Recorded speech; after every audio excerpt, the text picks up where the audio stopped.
Mhm.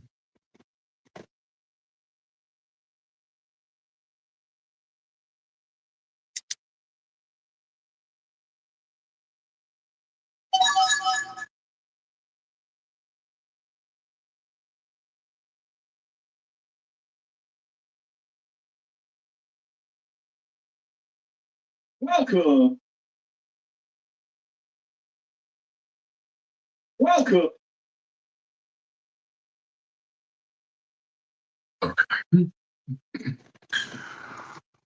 Welcome, welcome, welcome, ladies and gentlemen, to a special edition of All in Wrestling. This is your host, Jake Millie, and tonight we have a very, very special presentation. Great American Bash 1989 Watch Along. Now, just to give y'all a little backstory real quick about this pay-per-view. This is during the early days of WCW, although they were still under the NWA banner. This was the night that Ric Flair returned after being hurt by Terry Funk at the previous pay-per-view War Games. I mean, not War Games, Wrestle War, the original Wrestle War, where Terry Funk pile drive Ric Flair on the table multiple times.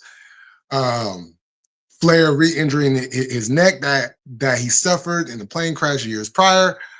And it was an awesome match. So I'm very, very excited to watch this match with y'all, as well as there is War Games match on this show. They have like a gauntlet battle royal. Steamboat versus Luger. The Great Muta versus Sting for the TV title. I mean, it's a litany of great matches on this card.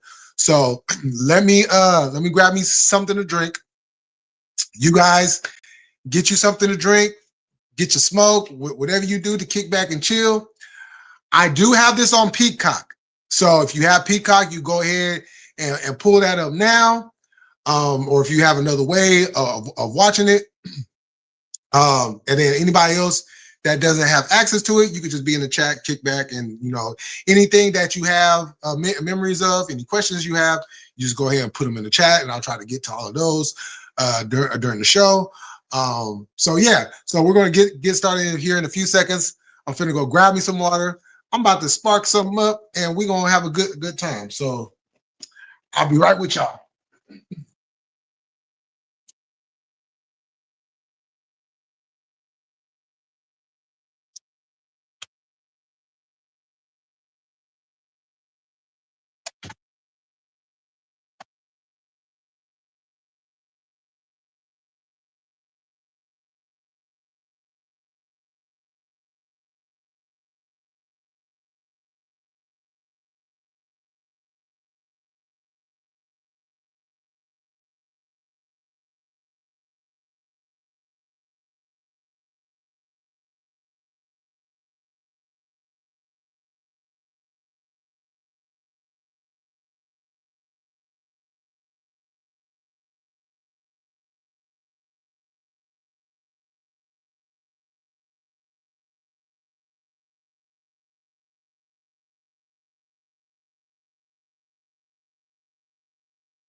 All right. Now we about to get started, y'all. Let's get it started. Oh, speaking of hammer, I had a hammer talk earlier. Let's get it started. Second to none. Let's see who we got up in here. Who we got up in here? Let's see. We got RB in the building. RB, what's good? What's going on? Salute. Ooh. We got Christopher in the building. Salute. Daniel, always salute.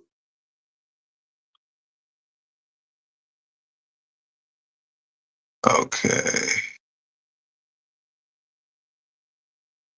We got King Leo in the building. Yes, if y'all don't mind. Tap dancing that like button like Gregory Hines. Okay, y'all. So, we about to get rolling, about to hit play. Woo. It was late. It was like around it was like around 10-ish. 9-ish, 10-ish. So like I said, I have it on Peacock. So however you can get it, I'm about to press play right now. Mr. All Days Off in the building was good. There we go. So I'll give y'all, let me turn this on. So we about to get started. We about to get going. And this is actually one of my favorite pay-per-views of all time. I actually enjoyed this pay-per-view. Although I didn't get the chance to watch it live because that was like still during the time. It was like early pay-per-view. You know, they were still kind of doing like closed circuit stuff. So, welcome to Baltimore, Maryland, and the high-end Baltimore, Maryland.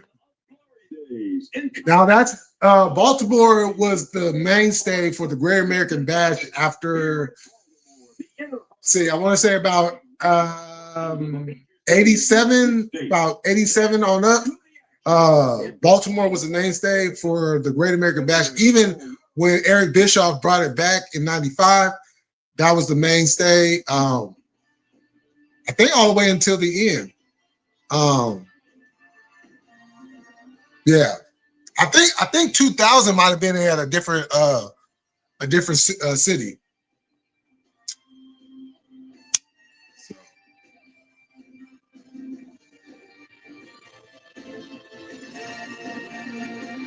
Because if I'm not mistaken, I think the first match is the Gauntlet Battle Royal.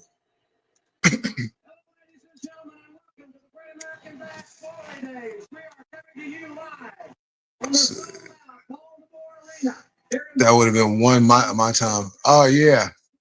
Oh yeah. Or somewhere around there. Yeah. What's going on? Stacy, yeah, she is. She got legs. The King of the Hill. Okay, the triple. Okay, so this is the King of the Hill battle royal. So the backstory to this match is during the Great American Bash tour, because back in the days they used to go on tour. It wasn't just like a one single pay-per-view. So during the tour at the different cities, they would have these double ring battle royals. Now the two winners in each ring would move on to the next one, and then they would just continuously do that until all the winners finally culminated for the pay-per-view, and they crowned the King of the Hill a winner. So it's kind of like early days, kind of like what we was talking about, Leo, about the Battle Bowl. So this is kind of like early Battle Bowl days ish.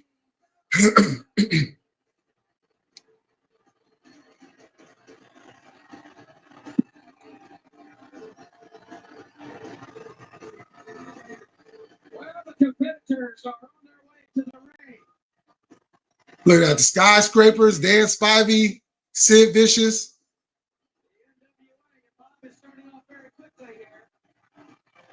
There's all 14 competitors now. Yeah, so it's 14. It's 14 wrestlers. So it's pretty much a 14-man battle royal. The way this match works, fans. You know, I ain't gonna lie. Like, you know, we're in this 4K world where everything's just crisp and clear and everything. But whenever I go back and I watch these old wrestling clips, or like even to like old TV shows from like back in the 80s and stuff, like just the look of it just made it just, you know, it just added to it. You know, I like that real grimy look. Yeah, we got Kevin Sullivan in there. Is that Scott Steiner? Yeah, we got the Steiner brothers in there. Scott Steiner before the singlet. Scott Steiner with the mullet. Y'all remember when Scott Steiner had that mullet?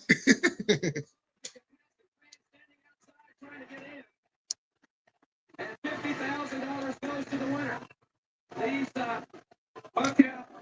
two-ring battle royal started the 22nd of June in Landover, Maryland. Now, WCW, they weren't really known for battle royals, but they had quite a few of them. You know, when you go back and you look at stuff like this, and then you have the Battle Bowl, you know, and then of course World War III. You know, which is crazy because, you know, it's crazy how like they was known for, or like the WWF was known for battle royals because of the Royal Rumble or like the other battle royals that they had, but WCW NWA wasn't. And they had battle royals. Matter of fact, the Bunkhouse Stampede was a battle royal. That's right. Okay, so here we have kind of like a when I brought up like the early days of the Battle Bowl.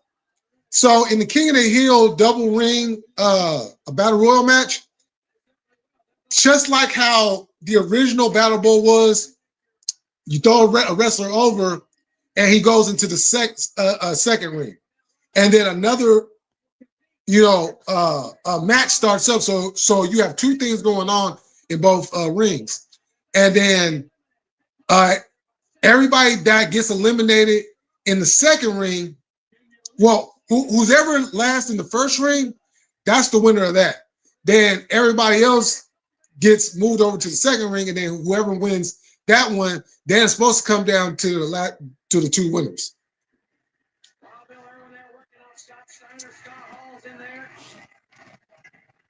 It was Spivey and Vicious, Gordy and Erwin, Simmons and Rotunda, Sullivan and Dr. Death, Eddie Gilbert. Yeah. Yeah, you know, I love both old school and new. Yeah, that I do. Laugh my ass off the muscle. Yeah, it was. It really was. You know, I started watching wrestling in November 2012. Okay, it's all good. Didn't know wrestling. I don't know wrestling. Just stopping by to show some love and wish you a good week. Oh, hey, thanks, Fax. Yo, salute to you. And I hope you have a good week too as well. Yeah, that mullet was crazy.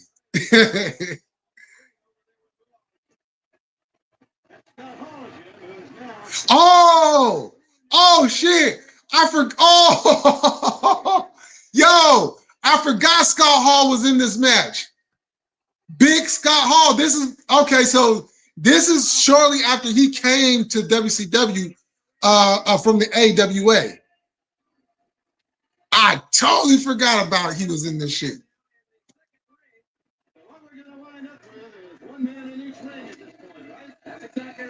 That's wow. Yeah, we have Brian Pillman in it, Mike Rotunda. Bray Wyatt's daddy.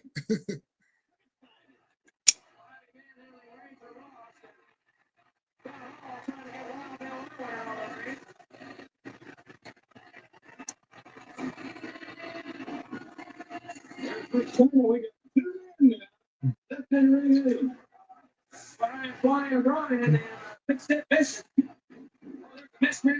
that's fucked up. You know, I always liked a damn Spivey, but it seemed like it seemed like WCW had a better way of booking him in a sense. WWE, I don't know. They could never get him right. Like he left, he came back. How many people remember how many times Dan Spivey went back to the WWF? As a matter of fact, Dan Spivey played a very, very interesting role in the WWF in the 90s.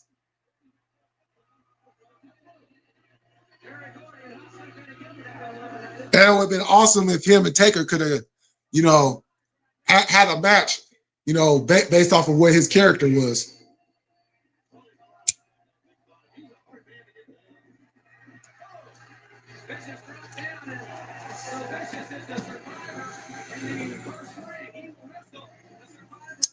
Bill Irwin, Dr. Death. Damn, Sid.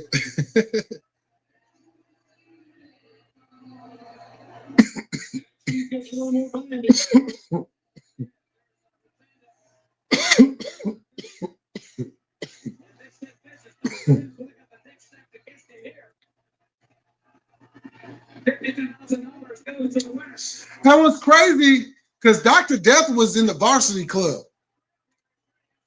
And I still don't know what happened. Because he went from battling them to being a part of them. And then they just kind of split up. Like what was the reason? Oh, that wasn't. I did not recognize that. That wasn't supposed to happen. That was timed wrong. That was timed wrong. That was more Rotunda than it was Dr. Death, because Dr. Death was supposed to duck his head and he didn't duck his head. And so Rotunda had to go over his head to go over the top rope. Damn.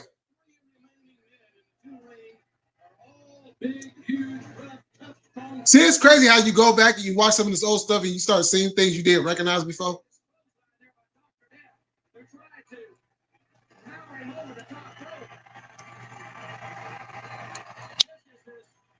Yeah, that was WCW. Bigfoot. Oh, what's going on, Bigfoot?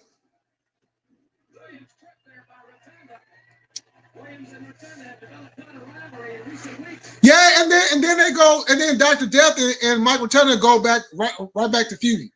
See, that was stupid. He now y'all know how we always, you know what I'm saying, like, okay, so y'all remember John Cena getting eliminated at this year's Royal Rumble, right?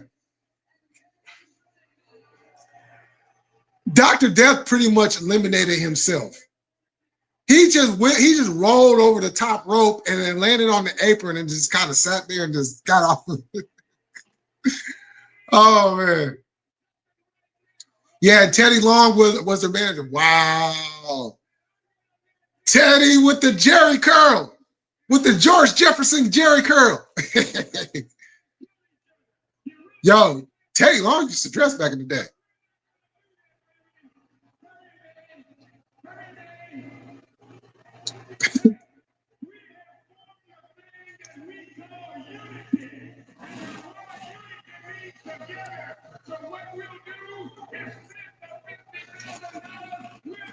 $50,000. That's right. When they split, man, fuck all that, man. Nah, hey, bro, we can go back to teaming or whatever, but shoot, $50,000, $50,000. Shit, in 1989, $50,000 was a lot of fucking money in '89. Matter of fact, they're standing by now. Let's go to Gordon Sullivan. See who we got next. Rest in peace, Gordon Solie. Salute. me say something to you, Mr. Gordon Soley. I've told you, I've told the people, and now I proved it. But I've got two of the most vicious men in professional. Theodore R. Long. They just won $50,000 right here and won the Triple Crown. Okay, so all we're waiting. Yo, he was an underrated manager. The Steiners, Ric Flair, bring them on. The Road Warriors, it don't make any difference to us. And anybody like Sting, if they're afraid to go against one of the skyscrapers by themselves, then Cal give you a partner, because we're going to take care of everybody in the NWA. Jim Hurd doesn't like it. The NWA doesn't like it. And I know you don't like it, but there's nothing that nobody can do about it. We're the winners, number one, and we're going to take each and every opponent that we step in the ring with. And don't you people forget it. We are the best. Thank you so very much, Mr. Yeah, Gordon Soley's name needs to be brought up more when we're talking about greatest ring or color or play-by-play guys. Because before Jim Ross, man, Gordon Soley was the man. Period. Flying Brian Pillman. Rocket. Yeah.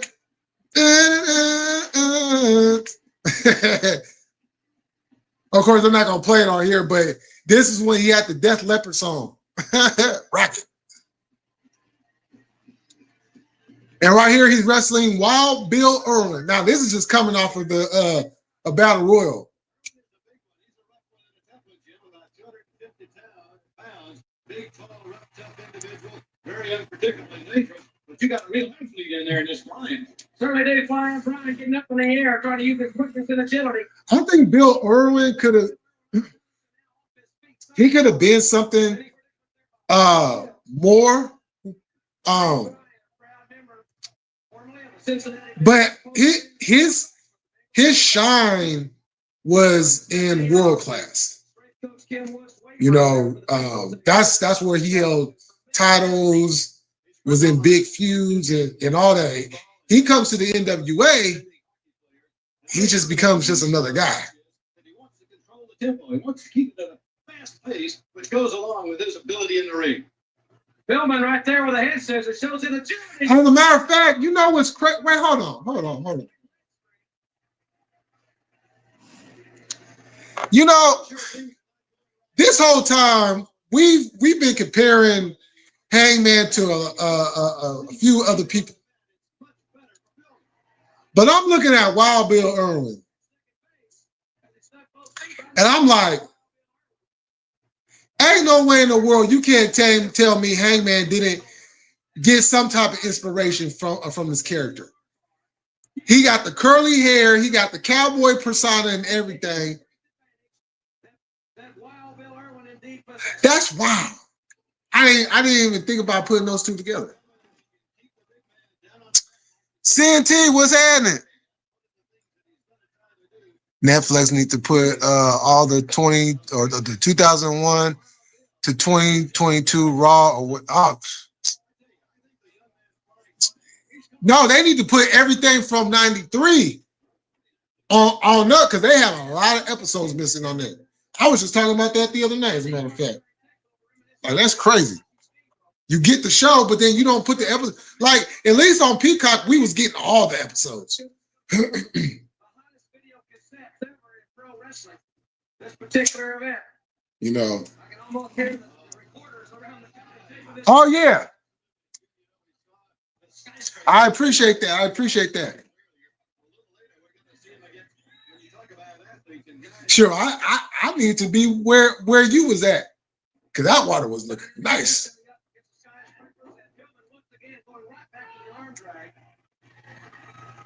Wait a minute with this young man. As he gets in very deep with it, it keeps his. He's got as much quickness and agility as anybody in professional wrestling right now. Great things are predicted for this young man. Bob Caudle. You know, I wasn't a Bob Caudle fan because some of his commentary just like it just didn't make any sense. You know, but he deserves his flowers too.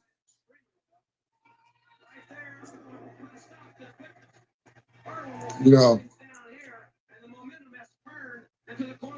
But I think he's passed away. I think he passed away years ago.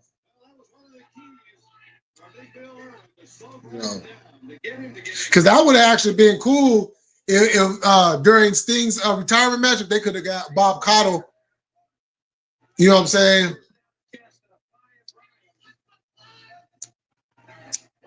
They kind of, you know what I'm saying, because they had Jim, so that would have been dope. That would have been dope.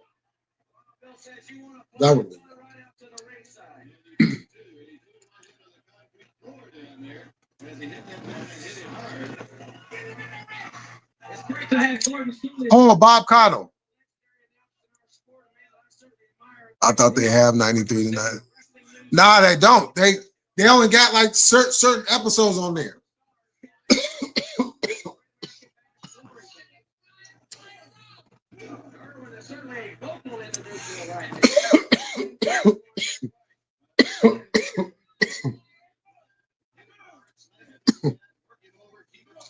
Yeah, that's right. He did have those snakeskin cowboy boots. Yo, them motherfuckers swing. Damn. As I said, to slow it down. High impact maneuvers, lateral press, 1, 2. I think it was some what laps on that cover. Yes, sir. Now Irwin was high impact. Brian's head to the top turnbuckle. Snapmare takes him over. And right into the reverse chin lock. Irwin not leaning on Flying Brian.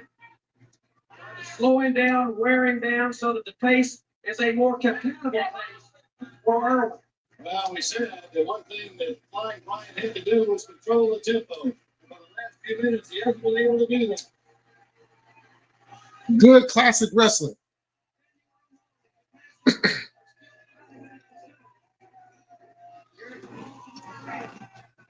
Gary Chester has done a tremendous job here. This facility is completely sold out. The NWA is really catching fire. The NW, see, I was confused by that as a kid. You know, especially when they started putting the like the WCW aprons around the ring. I was like, and I was starting hearing WCW. I was like, what WCW? What is WCW? Like what? But they still saying, oh well, this is the NWA, and it was confusing.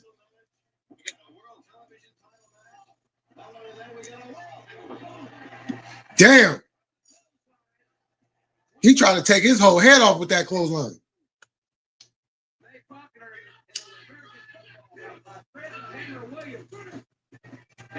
Fred Williams said, "Could get 15 yards for that in the NFL. It's a legal move. It's another near fall. I swear, hey, Wild Bill Irwin got to be Hangman's daddy. Because I swear, I swear, this shit is scary.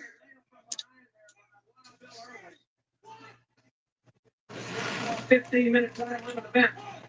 You mentioned some of the other groups. You know what I'm really looking forward to seeing? I want to see Paulie Davis and Jim Cornette in there going at each other.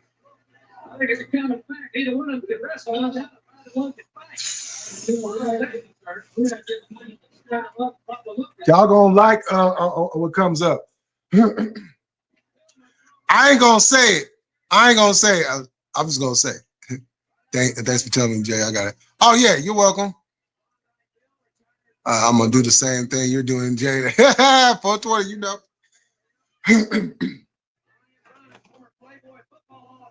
Hey, Leo. If you still there, hey, they got Paul and Jim. They got Paul and Cornette. You remember that? In the tuxedo match? Oh man. I can't wait to see that again. Yo, Brian Pillman had hops. Because I used to trip out because when they said that he used to play for the Bengals, I was like, what? He did? When?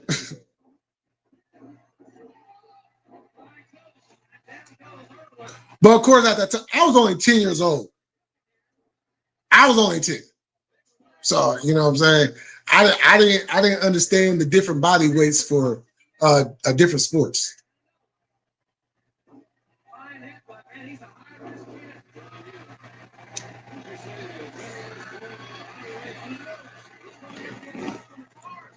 Roberto, oh, I am. Uh, I am at. Oh, 23 minutes and 25 seconds. 23 minutes, 25.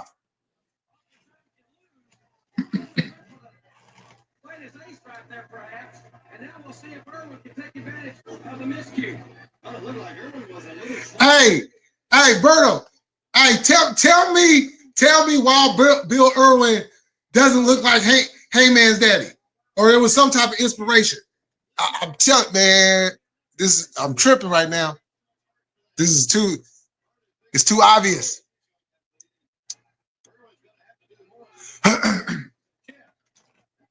Oh yeah, make sure y'all go ahead and tap in with that. Hit that link right there. Oh yeah. Yeah, that's how I'm taking my channel. I'm taking it more wrestling centric. Yo, this was crazy. Brian Pillman was in the other ring and jumped from one ring into the other ring and got the victory. 1, 2, 3. That was crazy. Yeah, I'm going more into a wrestling. You know, I'm still gonna do like my regular lives. You know, talk about other topics and stuff. But this is mostly mostly a wrestling centric channel. So like I'm gonna be changing the name. I actually have a name. I just haven't done the change yet. I'm thinking about doing something special for that day when I do it. So you're going to go into the ring against Jim Cornette. And I'm gonna be doing a lot more of these old school watch-alongs as well. Paul Lee fucking dangerous. Look at young Paul. Look at young Paul. Oh.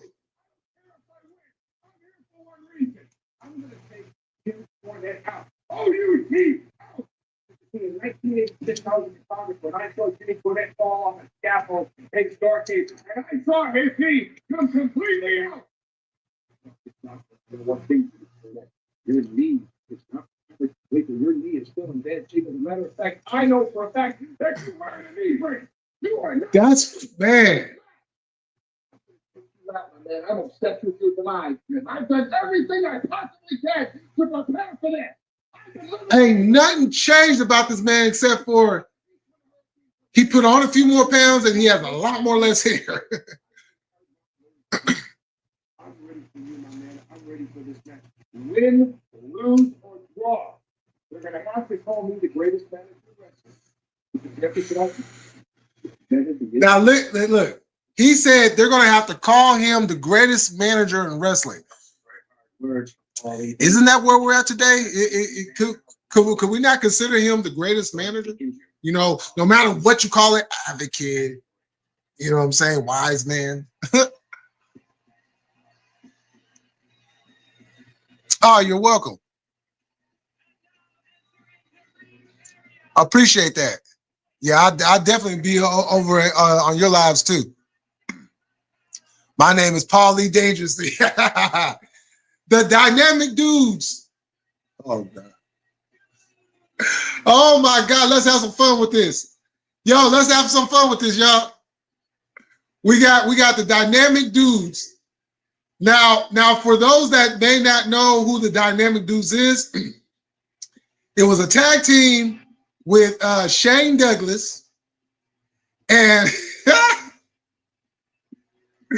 Shane Douglas and the former vice president of talent relations, John Laurinaitis, known as Johnny Ace back then.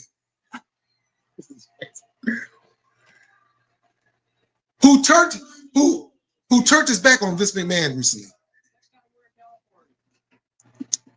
Before the court, yep, before the court cases, the franchise and people power. Ain't that funny?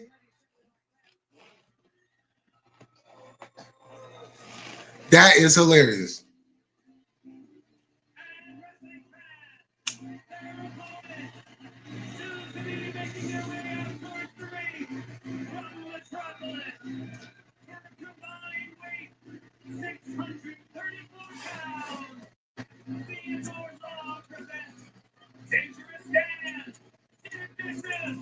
Oh, this is the match that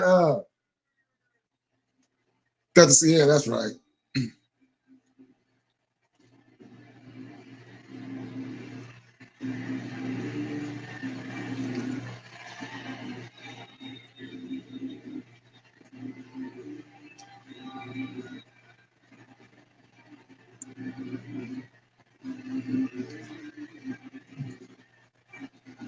See, you know what the difference between WWE on Peacock and AEW on Max? When you go back and you watch some of the old AEW stuff, they still have the same music on there.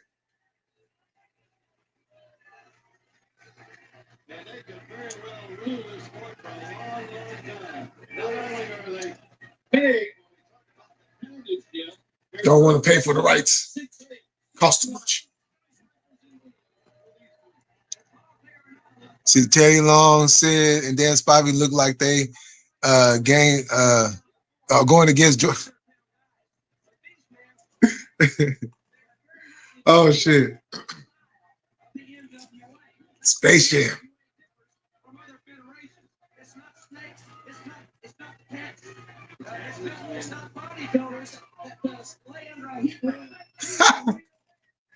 Yo, you hear Jim Ross just take a shot at WWF? See, this is what we're talking about. Yo, to all you younger fans, this is what we was talking about.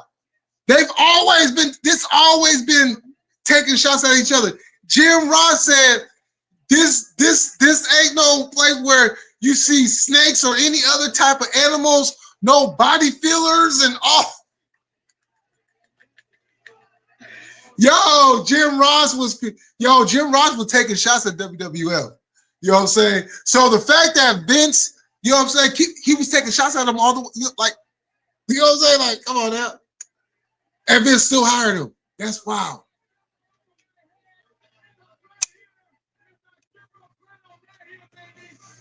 Peanut head.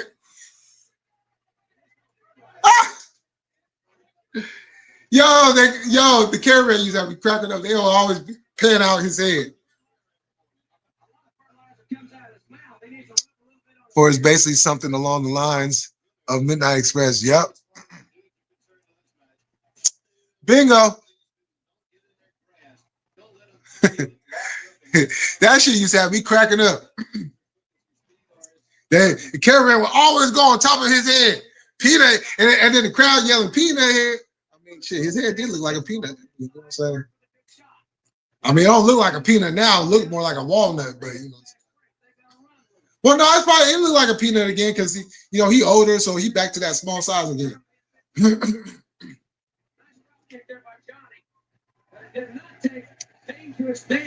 That's drop kick by Johnny.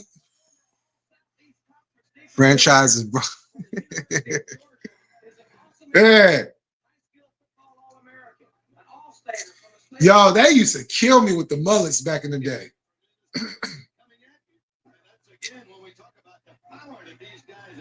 That was a long-lasting hairstyle for years, and then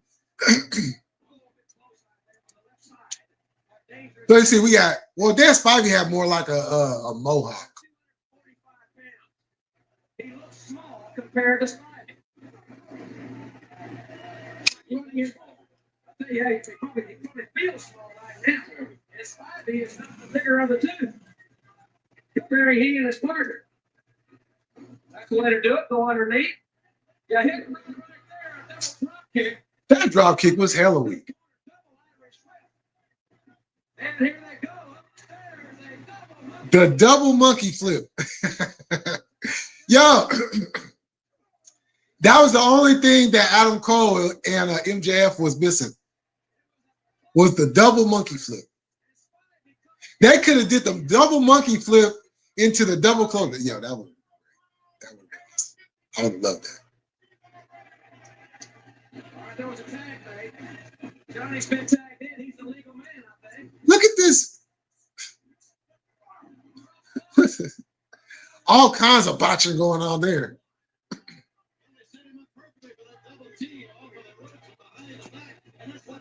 See, and now, you know, that was, I can understand where a lot of the older fans back then had a hard time watching the dynamic dudes, because like almost all their matches was botching.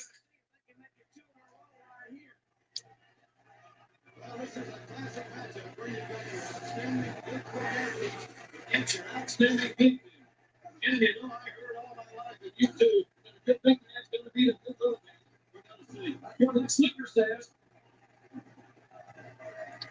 Bobby to the end, left clothesline, and Randy back into the corner.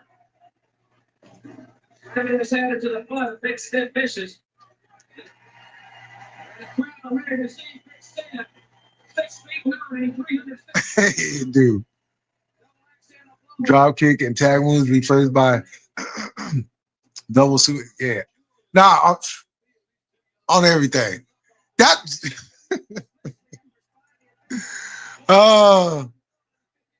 and what are those could be applied to a match? I'm telling you, dynamic dudes was just, I don't know.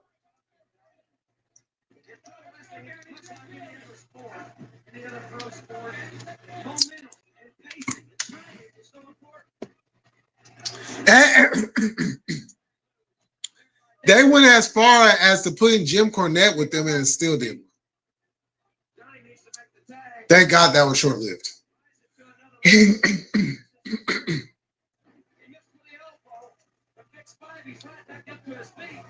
Because even as a 10-year-old boy, I was confused by that.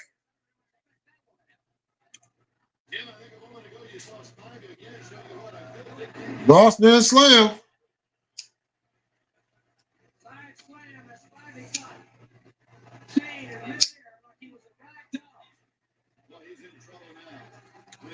The young Shane Douglas. Who would have thought we would have ended up with the Shane Douglas we did at this time?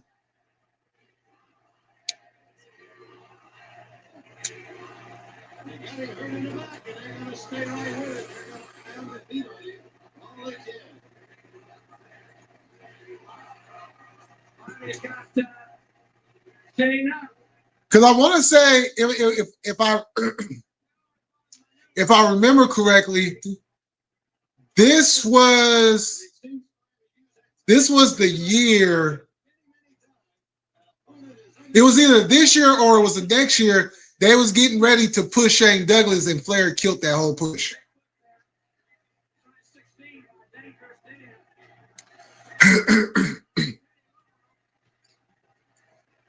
Because Shane, as a matter of fact, I damn near want to say it was this year, because Shane ended up going to the WWF next year.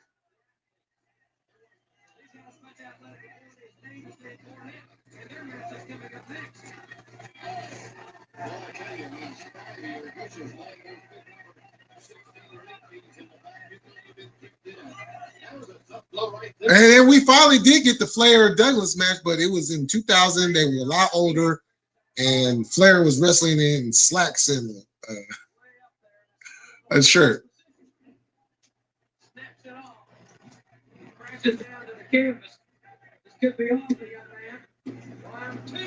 Sid would make Braun Breaker look like a puppet. He would.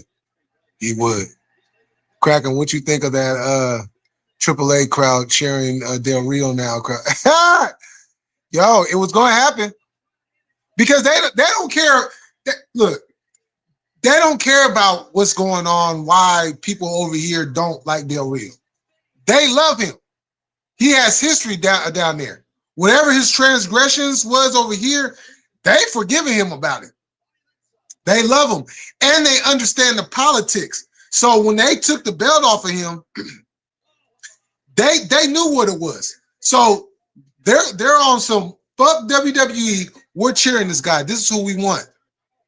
So watch the politics play out on that one. That's yeah. I like it. I like controversy. I gotta step away, but I'm gonna keep it running. Oh, thank you.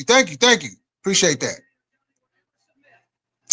If someone today took that big boot the way Laurinaitis did, fragile. Oh, damn. Super fragile. Sorry, the way franchise did. Kraken, I'm not gonna sit here and listen to you snap on the slacks and show Ripley.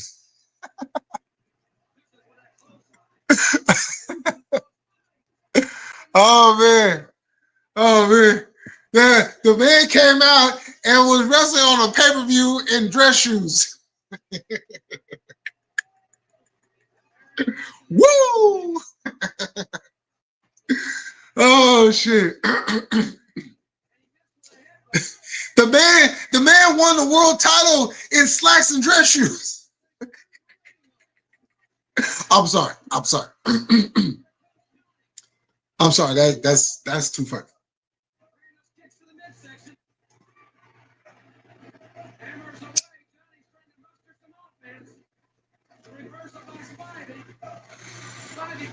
This match has went on way. This man couldn't even climb up to the top rope. What the fuck?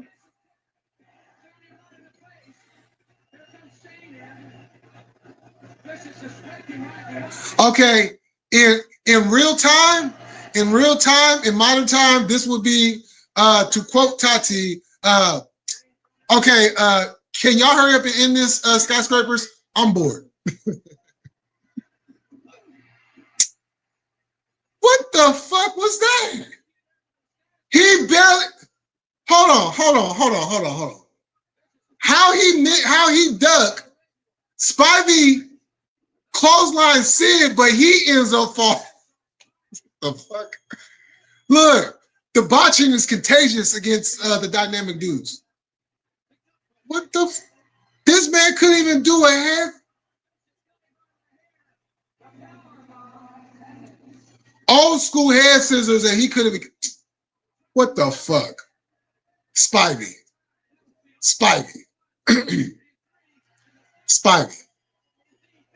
He almost broke that fool's neck.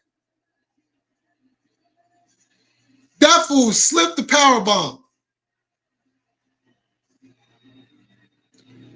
Now, Spivey did have a problem with the power bomb. He would botch the power bomb quite a few times.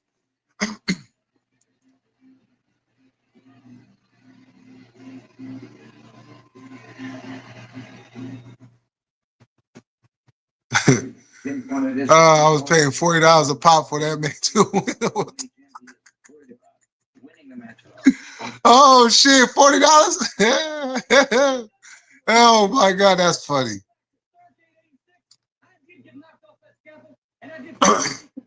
Oh, everybody's favorite podcaster,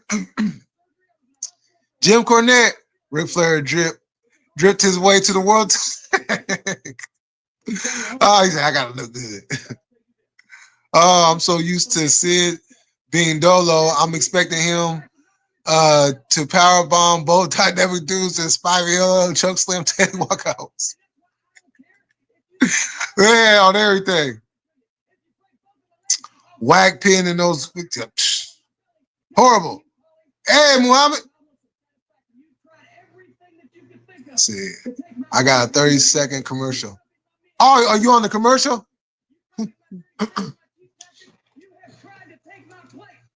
But the only way you'll ever take my place, Paulie, is when I'm 6 feet under. If you want me there, you're gonna have to put me there yourself. Yeah, I'll tell you where the timestamp is at.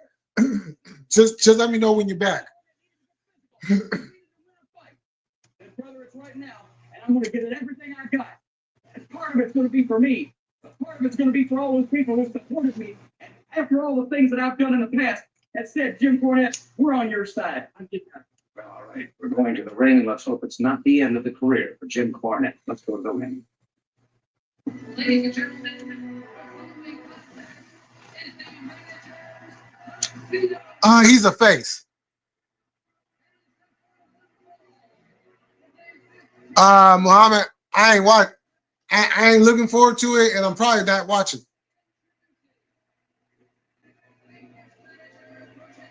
But All In, hell yeah. Okay, so we have the tuxedo match with Paul Lee, dangerously, aka Paul Heyman, and Jim Cornette. He does.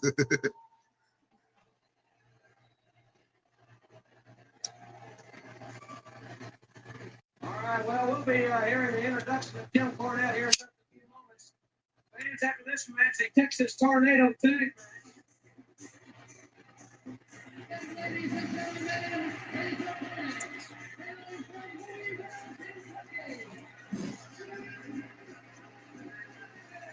Oh, this is well after the original Four Horsemen. This is when Barry, Arn, and Tully were all in the WWF.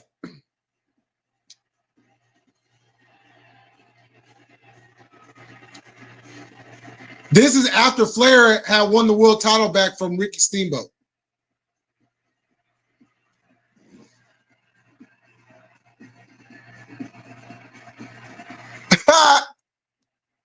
That would be funny.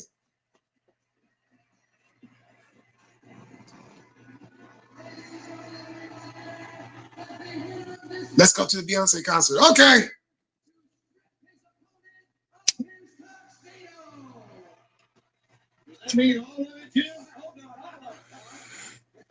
Look, see.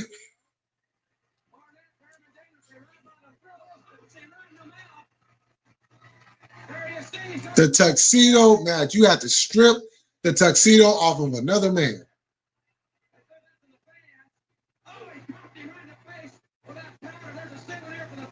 But the women want to complain about their lingerie matches.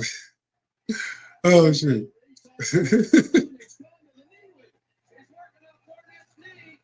Now, Cornette really did have a fucked up knee because he tore his ACL, his MCL, and I think his patella at Starrcade 86 when that fool took that off the scaffold. Sick bone.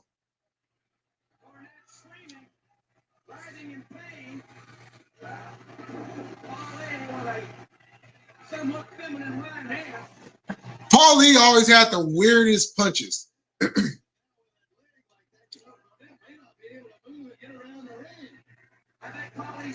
And then, like, every time he would kick somebody, he always like kicked from the side.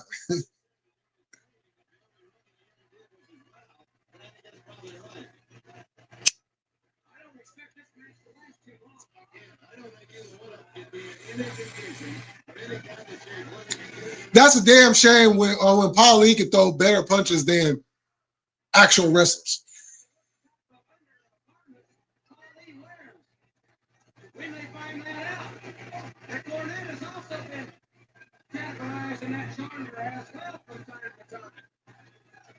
Maybe it's what you call him. I'm gonna get back to the comments in a second. I gotta see, this shit is hella funny. Kick right to the knee. He's taking his cummerbund off and his necktie. Now choking Cornette with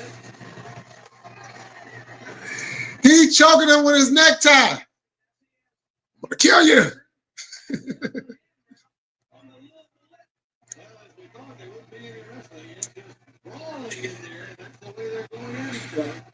Of course, Bob, they're not going to be any wrestling.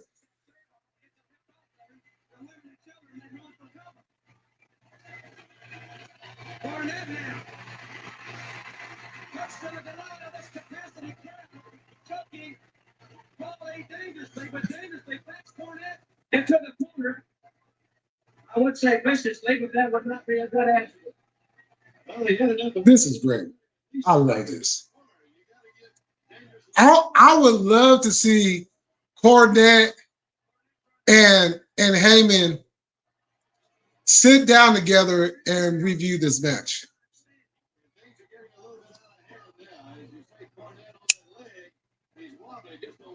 Yeah, there's not much maneuvering you can do in that canoe. I haven't seen wrestling. Oh, yeah. This is going to be a wrestling match to work with. Well, he said dangerously and said he's going to get rid of Cornette, and of course, Cornette is saying he's going to get rid of dangerously. I think it might be pretty nice if we're down to one manager after this match.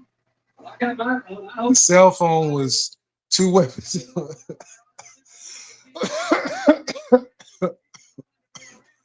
Nah, it was. Stick that antenna out. Bop. You know you're hated when peeps stop hating on someone to hate on you. Cornette was. He was.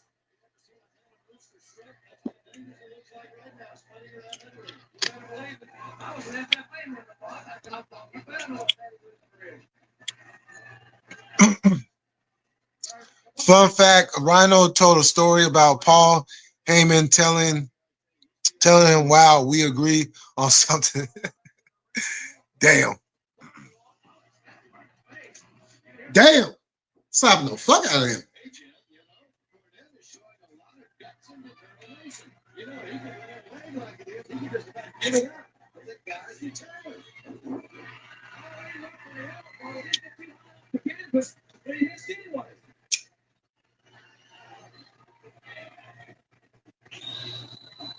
Dangerously hammers away as best he can. And Cornette with a bad set of wheels is just reeling around the ring. Real bad. You can see the knee braces under his.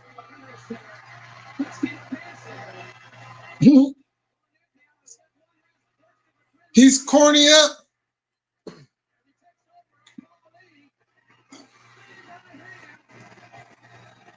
Cornette throws better punches.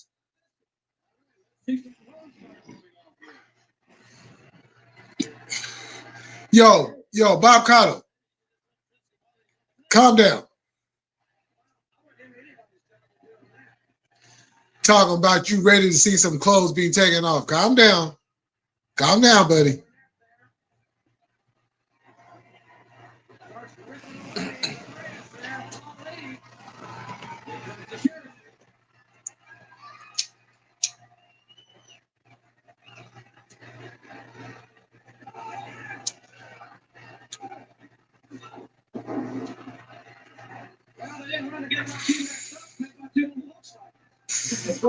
Now Volkswagens.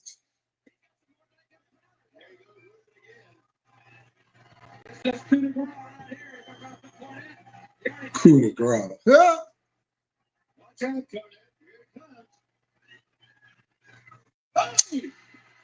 He just literally had his hand out like just come on, just put it in my face. Pause.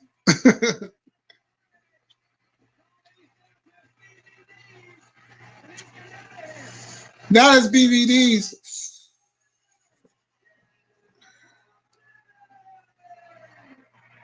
Referring to Jim Cornette, Paul Heyman was Vader in WCW at this time? No, he was in Japan. He came a year later. Literally a year later.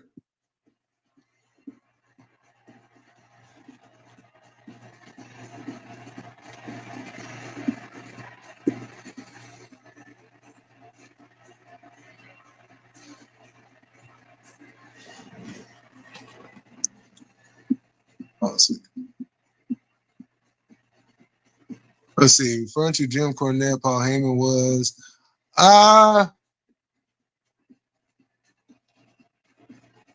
let's see.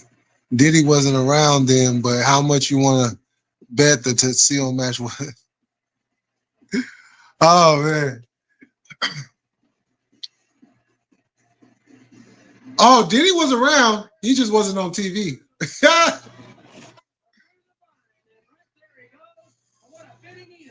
The BBEs. you very much. The movie is not. Gary Hart. Gary Hart's Rest in peace, Gary Hart. because, of course, the Another manager who don't get talked about much. The World Heavyweight Championship was Terry Funk owns at this time.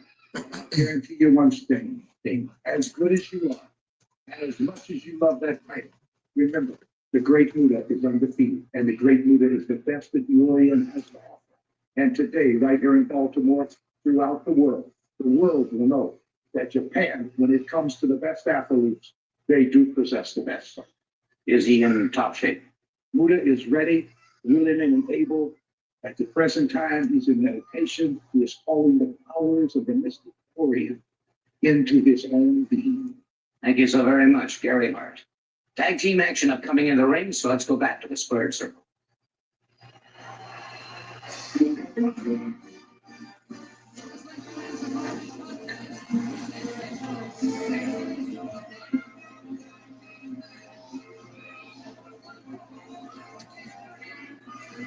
Yeah, he put him up there. Did you hear about Tiffany Stratton calling a black fanboy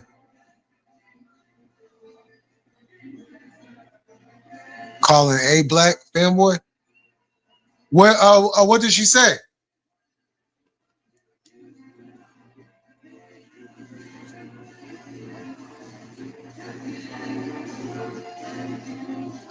Okay, so we have Mike Rotunda and Kevin Sullivan versus the Steiner brothers in the Texas Tornado match. Or it's just a tornado match.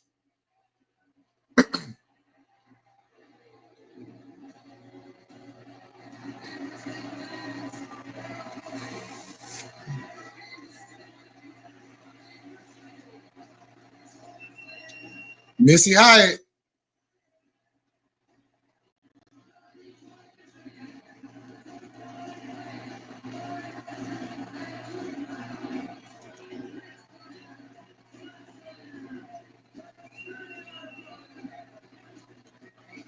Yo, Missy Hyatt was good, man. She was good. She was something back in them days.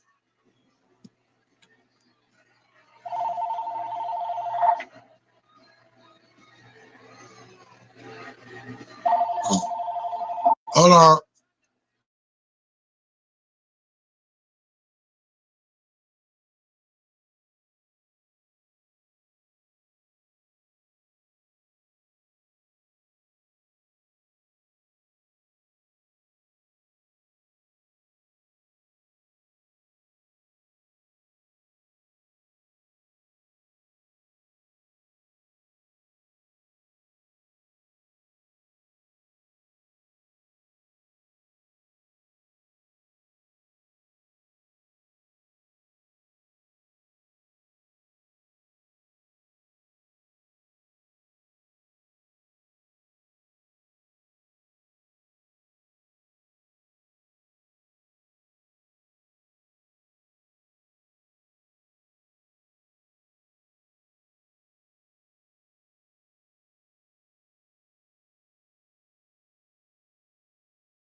Okay, I'm back.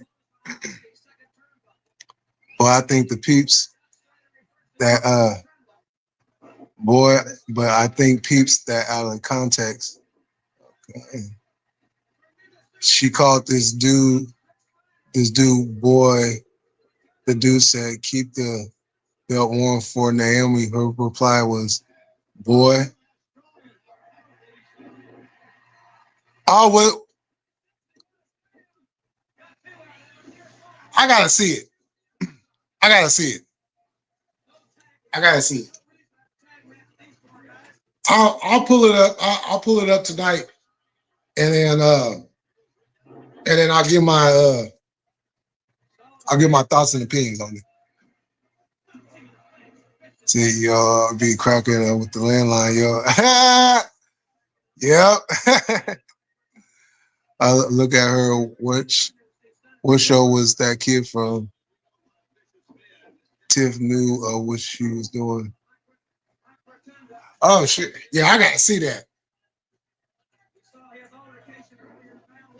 Cause I do know it was some controversy last year about the whole yeah.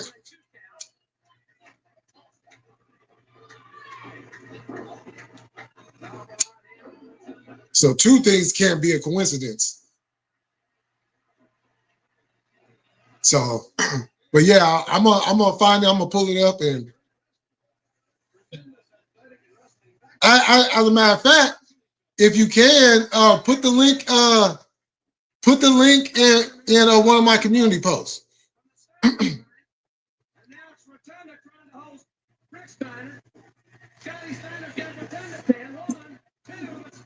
Rotunda rolls off the shoulders. Rick's kind of thrown outside by Sullivan. Oh, that's what it is. Vince go all the way. You know it's got to be. Oh yeah. Rotunda can lose it, but he's also so big and strong. Oh yeah.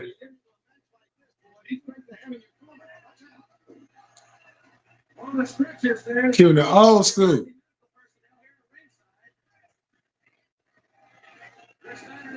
Yo, it's crazy seeing Scott Steiner not wearing a singlet.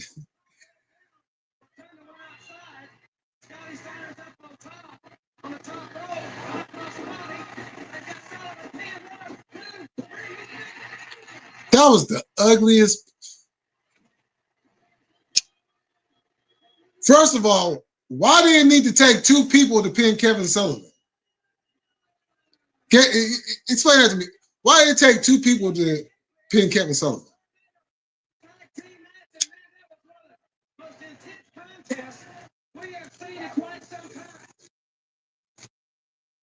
Indeed, I do have Sting, the world television champion, with me. You're facing a man in just a moment who is undefeated. People were legit scared of Kevin. Nah, they were. Facts. Ah, Sting. Rest in peace, Eddie Gilbert. I know I got to keep everything inside of me because look. He started to turn his hair. He was kind of going with his natural hair color back then too. Be serious right now. But he decided to go back to the blonde. I kind of know what he's feeling right now. I've been with him for 3 hours now. We've been sitting and talking about this. This is just not a last minute thing. Sting is up to probably the most biggest match of his career, the most important. I've seen the first family. Let's see the best Sting has, because I like him, have a lot of respect for the Great Muta. The guy I don't have respect for is Gary Hart, and I'm going to keep him out of the picture. Let's see who the better man is. Fair enough. Well, that match is upcoming, so look at that 49er hat. Let's go back to the square circle. Everybody was a 49er fan back then.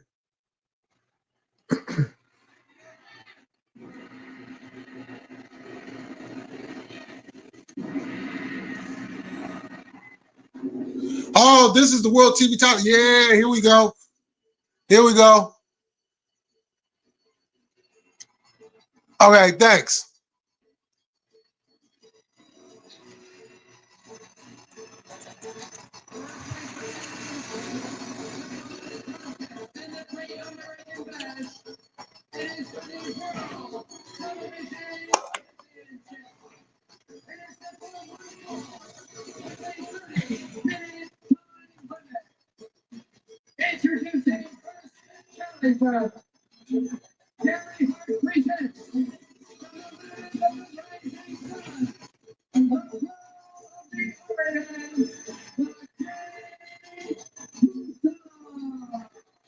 This match was so good.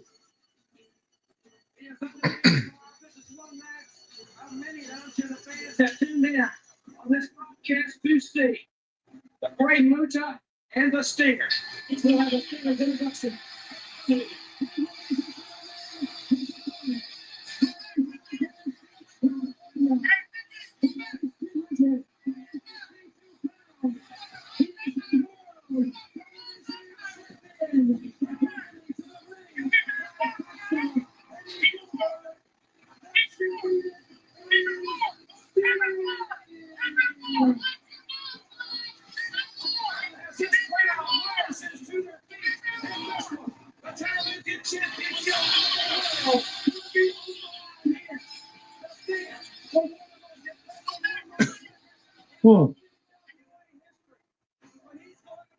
That's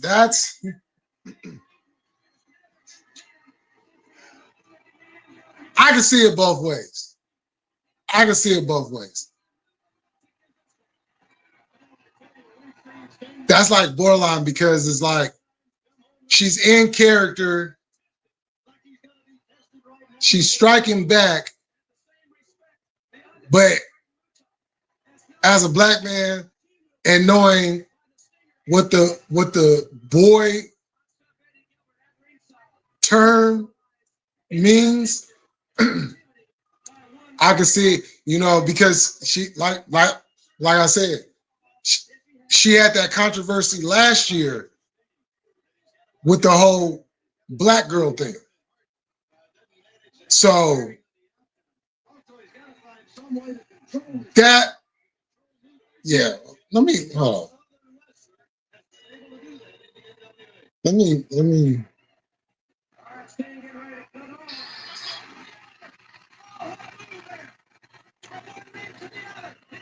That boy Sting that boy flew over one into the other. That fool Sting had hops.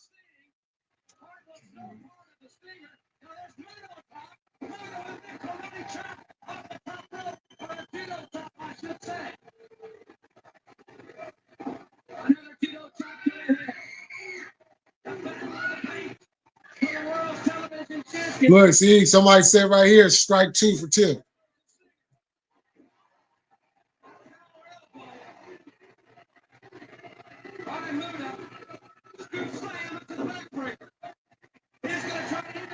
Woo.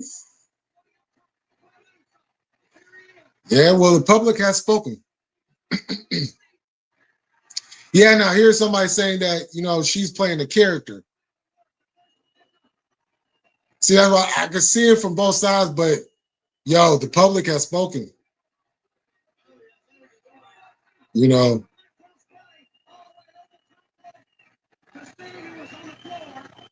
I think this is one of them times where, and this is why I'm going to continue on doing my other lives, because I think people need another education lesson on racial activities, racism activities.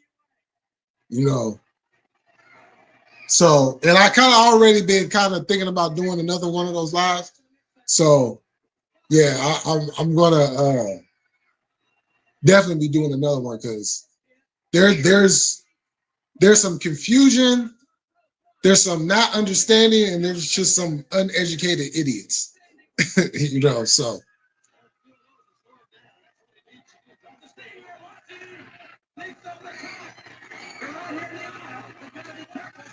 This boy Steve would just hop over everything.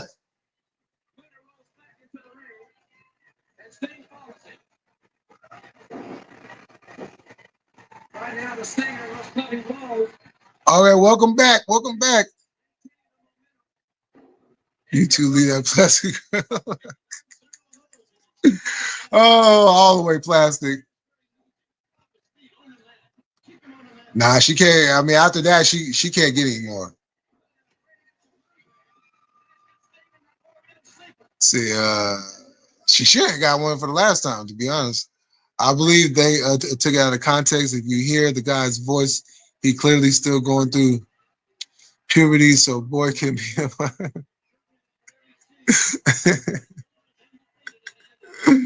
Oh shit! They gonna give her a pass because of her body. Yeah, well, you know, in the comments they said that they was eating her up on Twitter.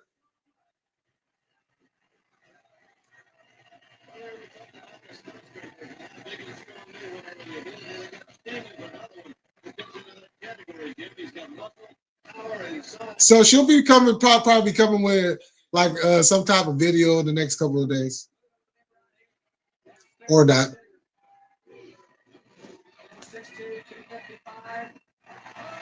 Oh no, I don't like her body. B. That's why I joke about the play. Oh, I don't like her body either. I don't like her body either. I don't like none of that. Her body looks awkward. Her lips look like octopus suction cups.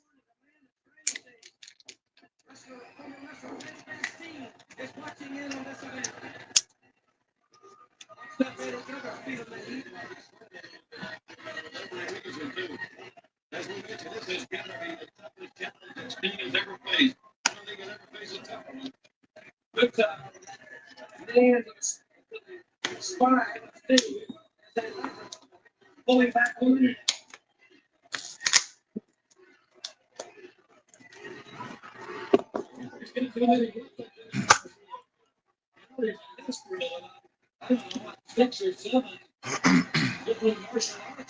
Brother Jay, do you have a name for Tiffany? You know what? I did. I forgot what I used to call her. That plastic surgeon need to tell her no more.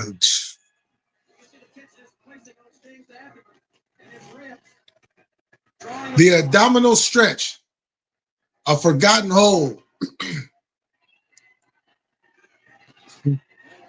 I used to like this hold.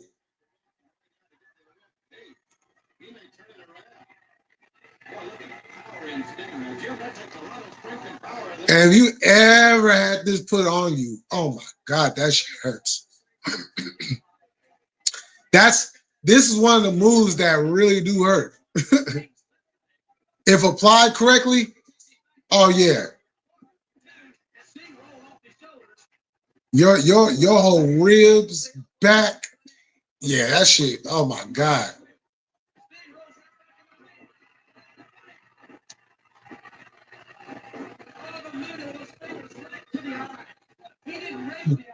Now, you know what the interesting thing about Muda back then was he no-sold a lot.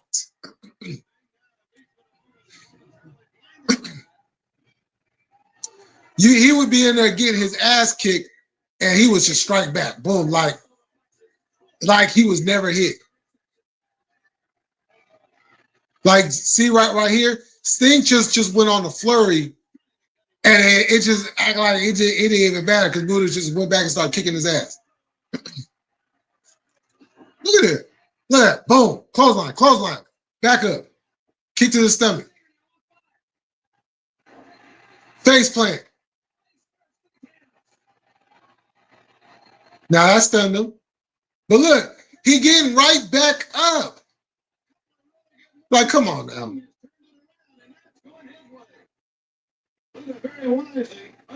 Okay, he slumped right there.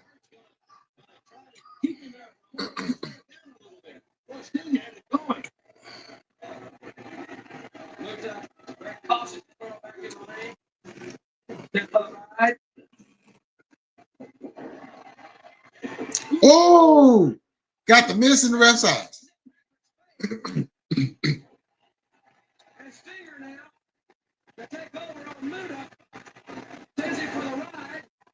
There's a Stinger splash from Muta move. Sting is in trouble. Nick Patrick has been sprayed right in the face inadvertently by Muta. It's intended for Sting. First referee Tommy Young down there.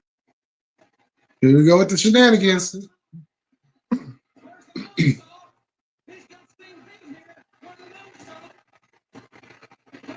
His shoulder wasn't even down. His shoulder wasn't even down. Now today it don't matter, but back then it still mattered.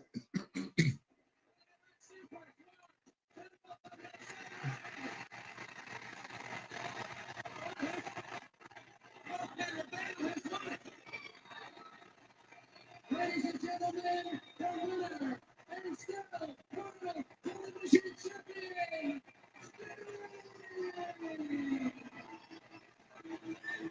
Now here goes the controversy. Let's keep it around here before we go to the replay. Eddie Gilbert embracing the stinger here. Heard it. Tony took the belt, gave it the winner. They got the championship. Oh, we had both Minnesotans were down. That was the controversial part. I think the referees may have a similar to discrepancy here. Nick Patrick can still can't play. Let's go to our replay. Let's move to the and that for the TV championship belt.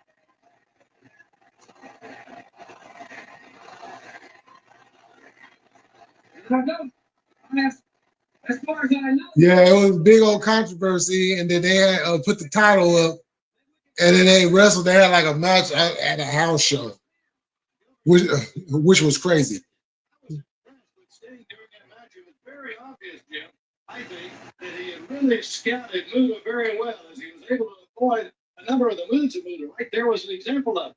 All right, here's the back suit match. Now Muda's shoulders are down at this point, but so are Steve's shoulder is up. Yeah, looks like two. Now Muda's shoulder is up. His right shoulder was up. Well, Steve's down.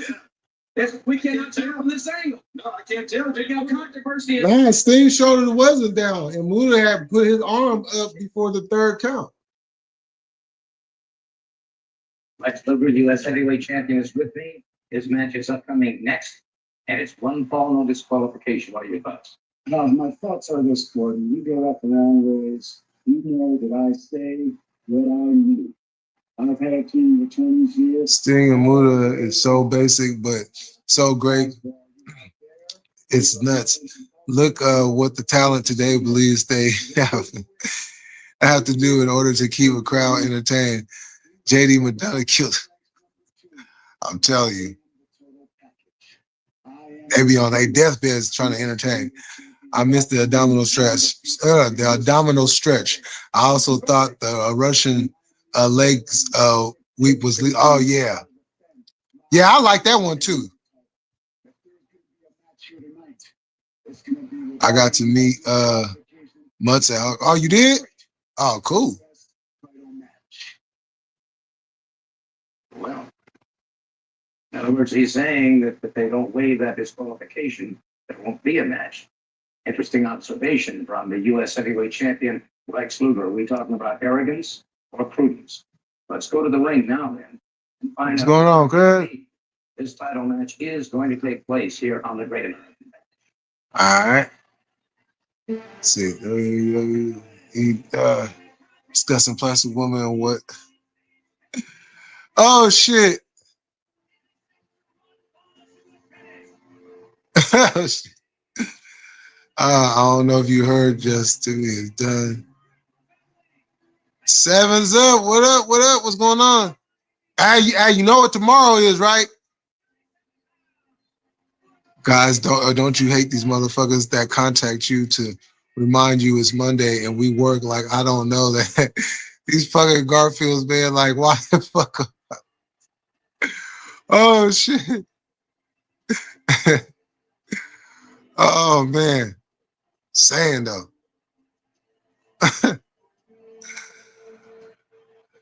Oh, shit. Yeah, she done slipped up again.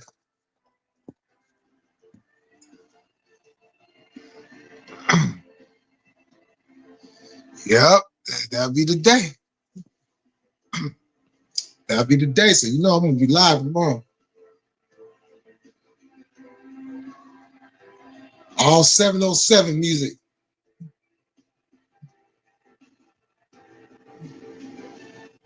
from the fields, from Vacaville to Vallejo. All points in between and outward. Hey, would you carry that thing around like that? This fool Ricky Steamboat came in with a. I don't care if he's going to be. I ain't carrying that thing around. He said it's carnivorous. Oh goodness! Wow, look at that thing. He came in with an actual dragon. That was, yo, he. Well, I'll tell you, interesting comment. Oh man. We know this qualification. There wasn't going to be a match. That's right. We told Gordon Sully just a few moments ago. Well, we still got it listed as a no disqualification match, too, at this point. Oh, look at what's hella petty. I will do the match if there's no disqualification.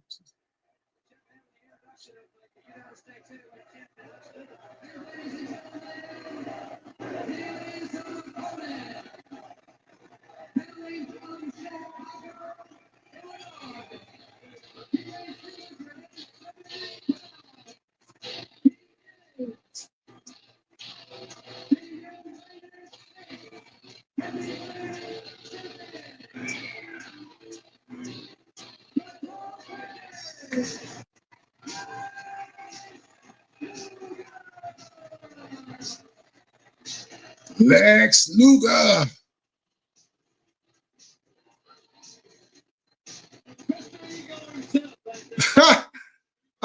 Y'all see how they stand the little spin thing?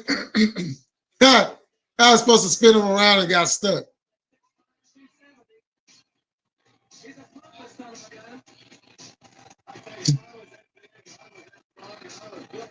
Look at the little pyro.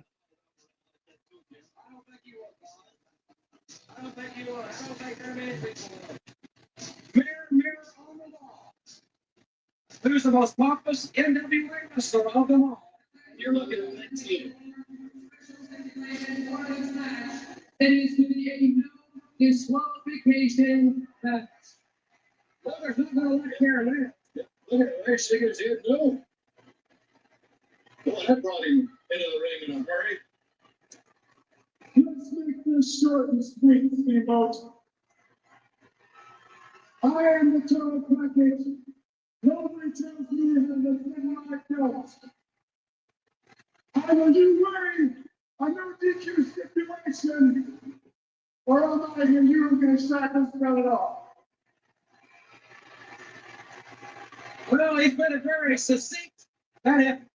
Steamboat wants him. You got 30 seconds, pal. Well, I tell you, he didn't. He said, "You got 30 seconds, pal."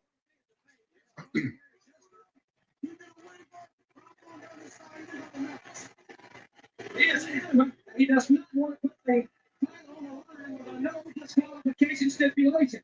He has said all along that he would not go for it. Now, promoter Gary Chester's in there speaking with Ricky the Dragon Steamboat. Steamboat has always been fair, been very reasonable. He's a class act all the way. So it's going to be Luger's turn. It's not going to be a match. It's they're leaving. Jeff, you remember when you were a kid and you had a ball game and the guy with the balls in it? Ladies and gentlemen, I just informed promoter Gary Chester that Ricky Steamboat will accept the conditions of Lex Luger. Therefore, it will be a regular rules match sanctioned by the NWA. As you say, a class act all the way. It was Luger who was saying, That was funny. That was funny. so it will be for the United States Heavyweight Championship. It will not be a no disqualification event. There's the Great American Bash Glory Day. Yeah, he said, "You got 30 seconds." Too bad that it's such a change in philosophy. He refuses to. And then the funny thing about it is how the ending of this match went. This is why the whole no disqualification thing he was tripping off of was so funny.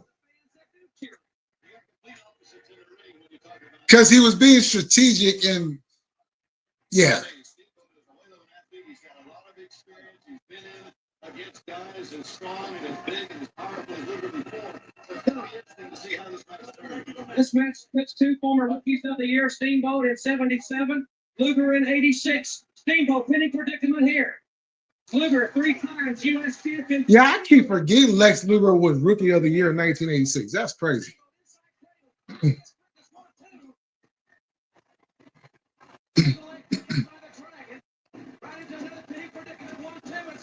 And Luger has to I actually was able to find some of them old Luger. His first year he wrestled.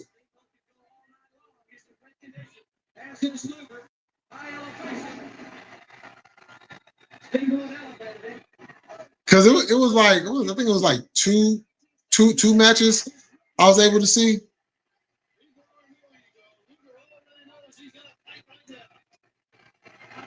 And he didn't really change too much from then to what we've seen over the years. He added a few things. His timing got better, and he was just more aggressive with the moves that he did without hurting somebody.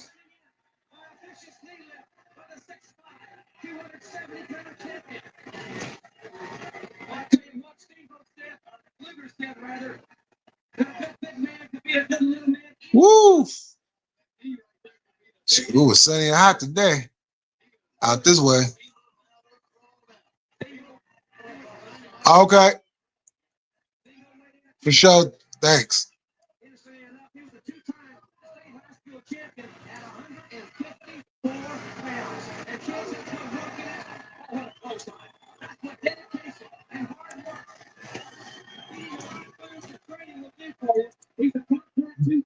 I miss them NWA barricades.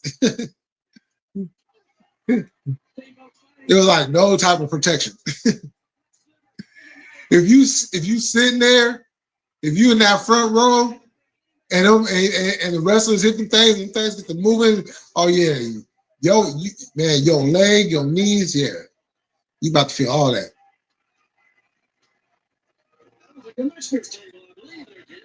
Certainly was. They got a up close and personal look at this one. Steamboat sends Luger back to the ring. Luger up on top. Steamboat rider Luger hitting. The right hand to the solar plexus coming off the top. Then a high impact strength move. Big backbreaker by the total package Lex Luger. Luger started his career in 1984 in Florida. Played football for the Memphis Showboats and the Tampa Bay Bandits in the USFL. It's a big offensive tackle. As strong as he is, when he goes to the power moves, there's nothing better than it. Luger should have been at least like an 8-time, 10-time world champion.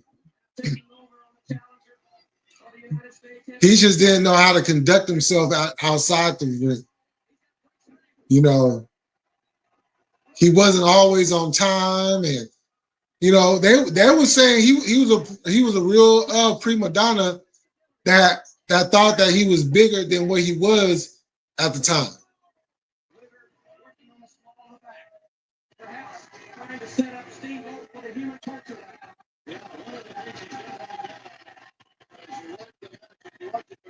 He's taking the Steamboat. It's Luger. It's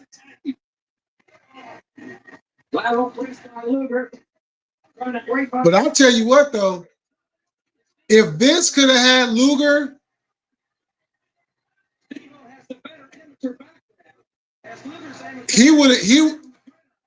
Ultimate Warrior would have probably been fired, and it would have been Luger and Hogan at WrestleMania 6.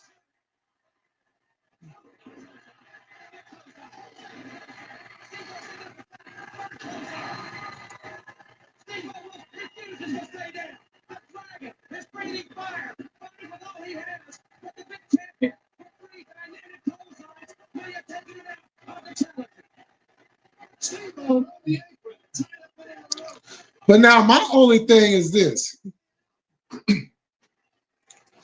What changed from this time to a couple years later when they had decided, because regardless, Luger was set to beat Ric Flair.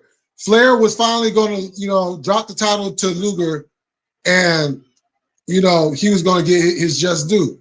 After years and years of trying to beat this man, and so that didn't happen. So he ends up wrestling Barry Windham instead, wins the title. But I'm just trying to figure out if this was the reason y'all kept the title off of him before, then what changed?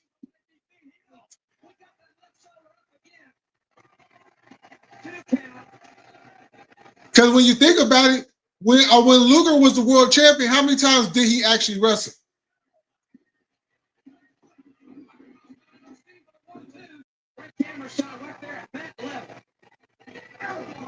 He was like Roman before Roman. He was Roman before Roman, Brock before Brock. He only did the let's see, he won the title at the Bash 91.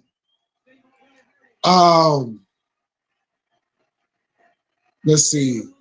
They had let's see. That's when Fall Brawl was still the Clash of the Champions. He didn't defend the title then, but he defended the title at Halloween Havoc. So let's see.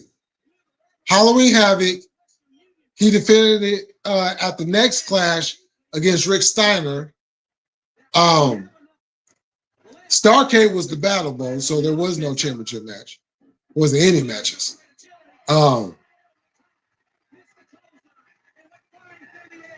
Then he went on that 30 days sabbatical. So let's see, and then it was at Super Bowl. So it was Halloween Havoc, Clash, and the man defended the world title 3 times. He won. So we got, so see, July, so to see, August, September, October, November, December, January. 7 months, this man was world champion. And he only defended it 3 times.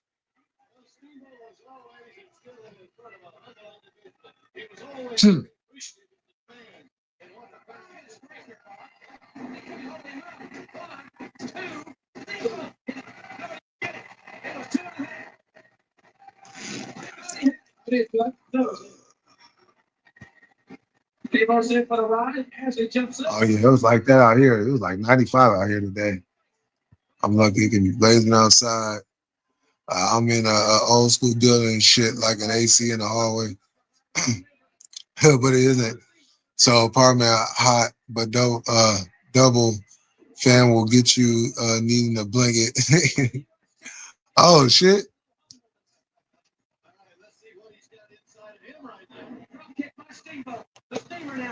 This building, crazy. I like that. That's wow. Ricky the Dragon Steamboat versus Mr. Kwame.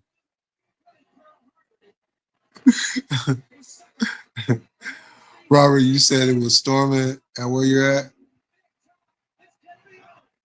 It was. You got to Stratton. No, I have now. Whatever happens to the Strattons. Oh yeah, she's not physically harmed. Of course, Tiffany called a fanboy, if you know what I mean.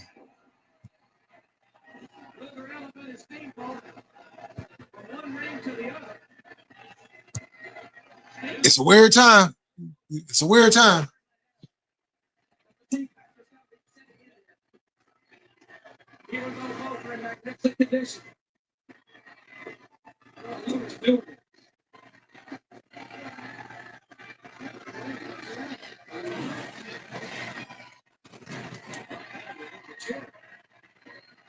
Look, going to steal a chair that's 20 years during the fourth drive. That's getting disqualified if he uses it.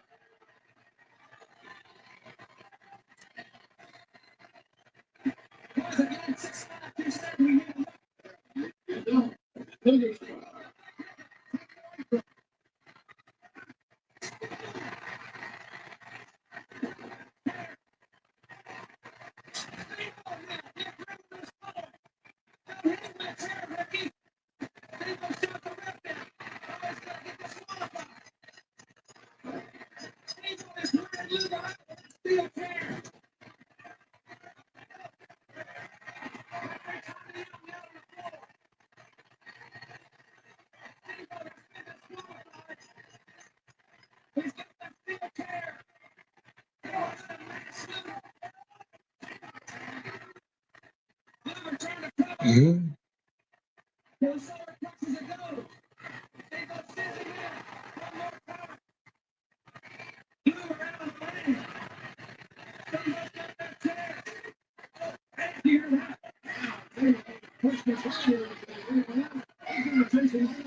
Yeah.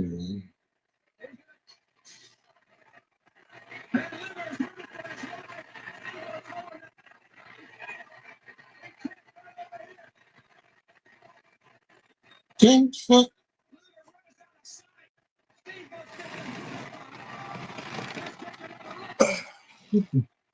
Give me 1 second, y'all. See. Oh, what question? Brother, how? Oh, shoot. It was like 95 out here.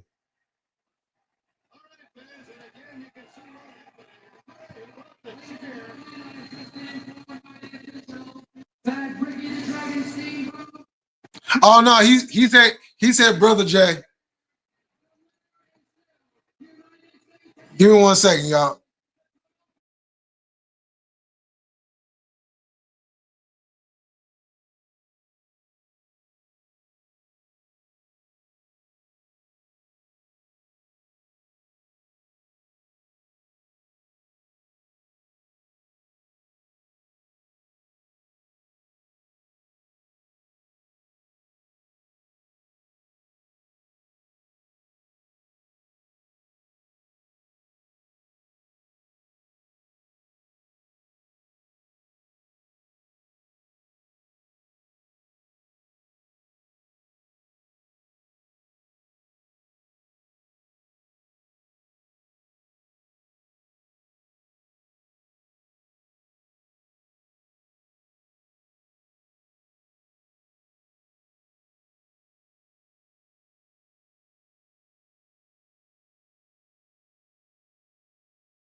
Oh my God. That was, oh my God, he was getting on my damn nerves.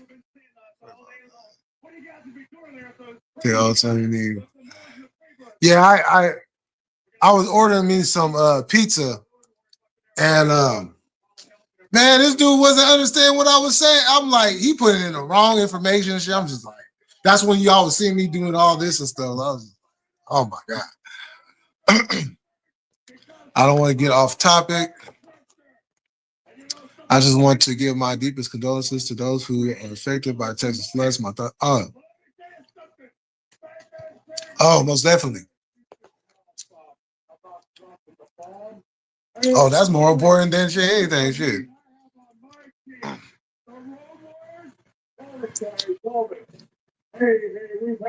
Cracking. Look. Oh, oh man. Yes, most definitely. Most definitely. My heart and condolences definitely go out to them. You know what I'm saying? Shout out to Texas. Y'all already know what it is with me in Texas. You know what I'm saying? Shout out to Texas one time. Let's see. No lies detected. So what is it? Oh yeah, we got the war games.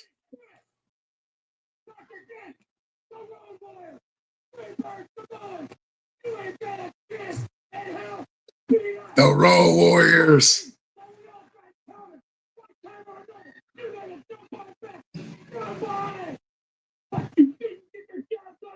But you didn't get the job done. Oh, this is great.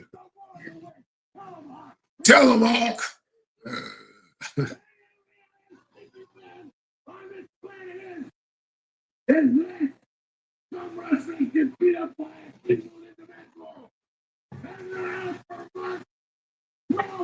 Yeah, this was good.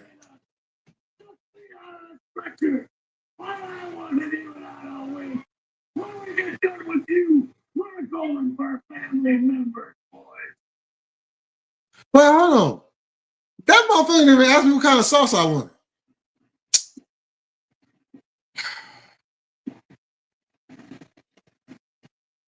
I would call back, but I feel if I call back, I'm going to be even more irritated than what I am right now. Ah, the Freebirds.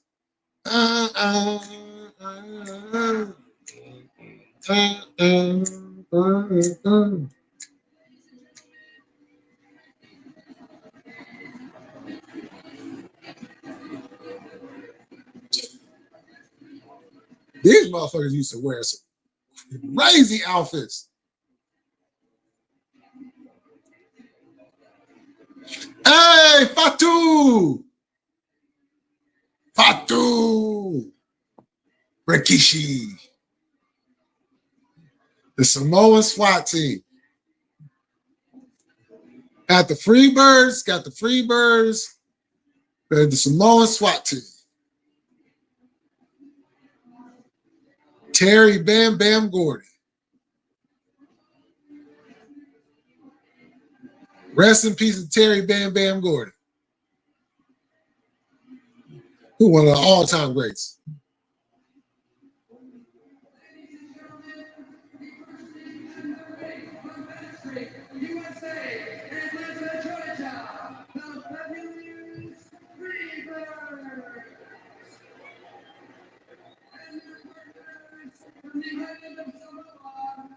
From the island of Samoa, the Samoan SWAT team, the SST. Shout out to Gary Capetta. He don't be getting his just due as a ring announcer. Because he done made his travels too. I believe, he was in the AWA. I want to say he had a stint in World Class for a short time.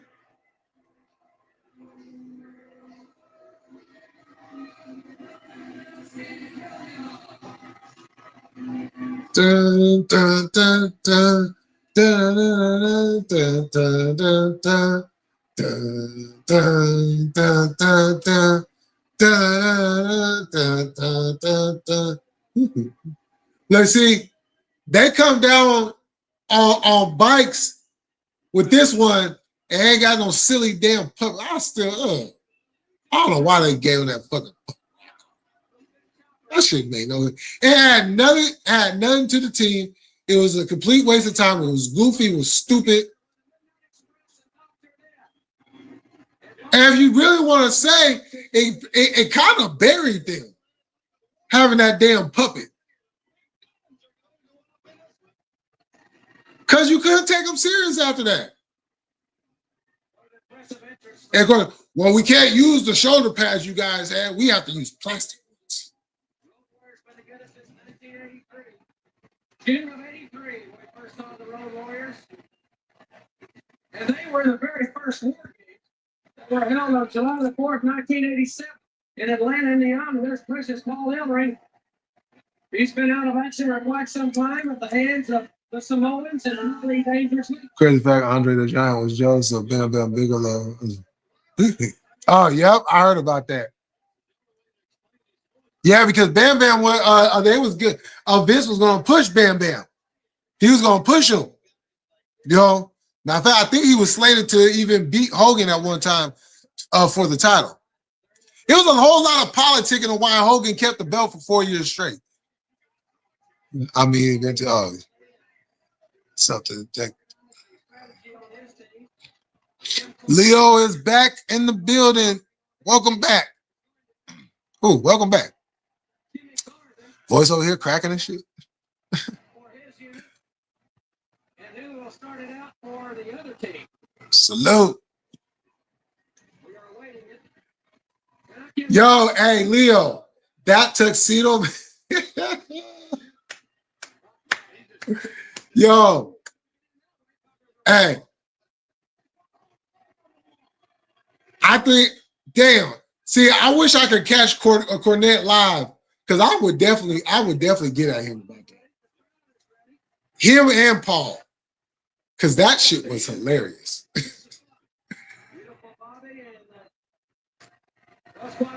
Now, you know what's interesting about this War Games that I didn't peep until like I watched it back years later? This was a black cage.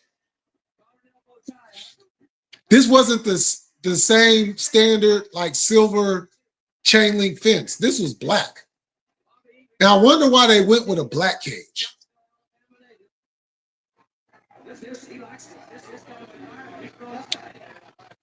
Well, you know, now I'm talking about it, I'm thinking about it. Maybe they had the black cage to kind of tone down the graphic nature of blood in the cage.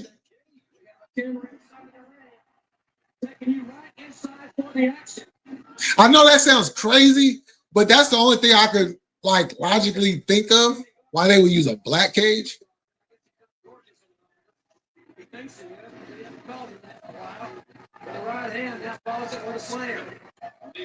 For those who ain't aware, this King Leo, no dirt sheets. Check him out on his channel. Oh, most definitely. Also does rap as well.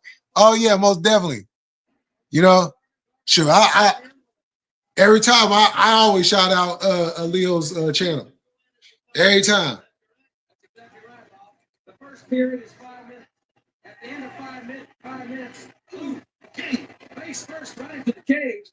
Another member of the cage, Freebird Samoan team. Damn, did his hair get caught in the cage? Oh, he was pulling his hair. Oh, damn.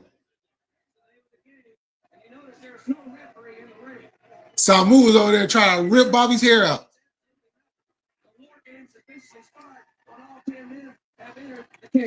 I missed this War Games. I missed the roof on top.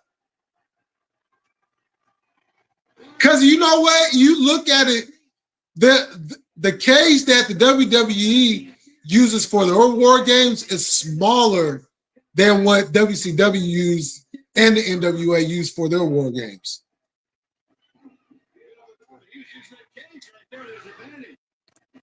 And that's probably because they don't have a roof on top of theirs.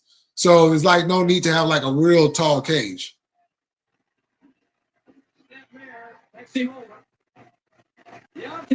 Although I would like to see that one time in WWE. I know. Hey, is AEW doing blood and guts this year?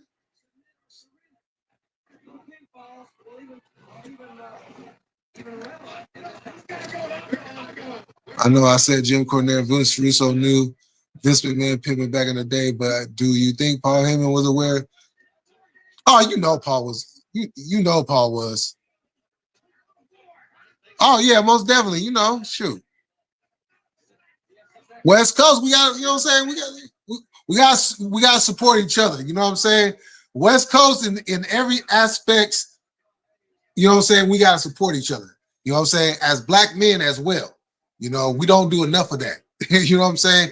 So, you know, regardless that the fact that it's wrestling, you know what I'm saying? Regardless of the fact that we talk music, we still two black men that are doing something that we love to do.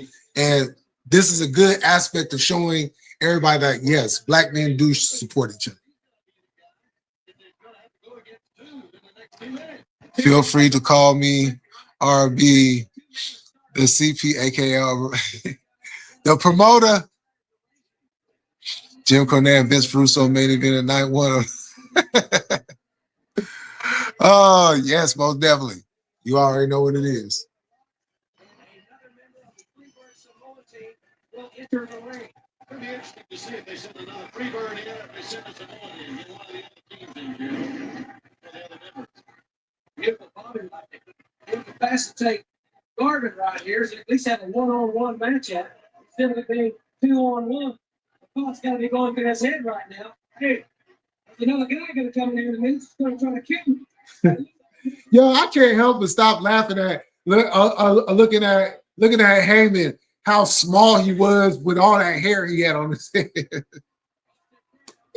Oh man, Heyman was great. Heyman, look, I don't think I know there's going to be debate, but is there really debate? Should there really be a debate?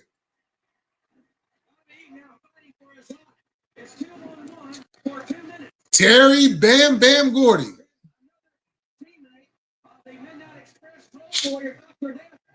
I'm gonna call myself Bam Bam. There's a Bam Bam Bigelow. I think there might even been a third Bam Bam.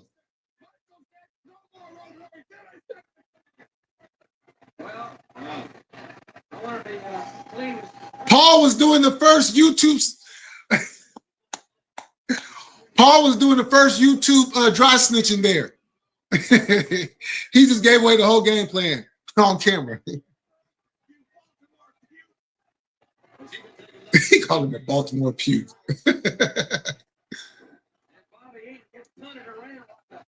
NFL 1 minute remains in this period. What's he got in his right hand? Is that tape? Damn, that was a stiff shot right there.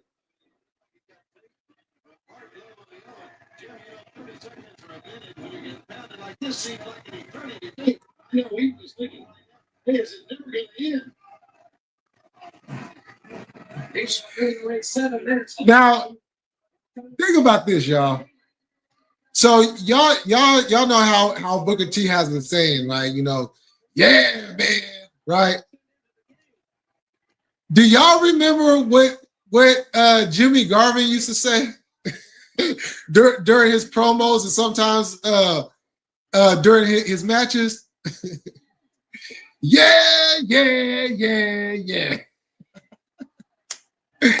I wonder if Booker drew some inspiration from that. Okay, so now we have Dr. Death who has entered the cage.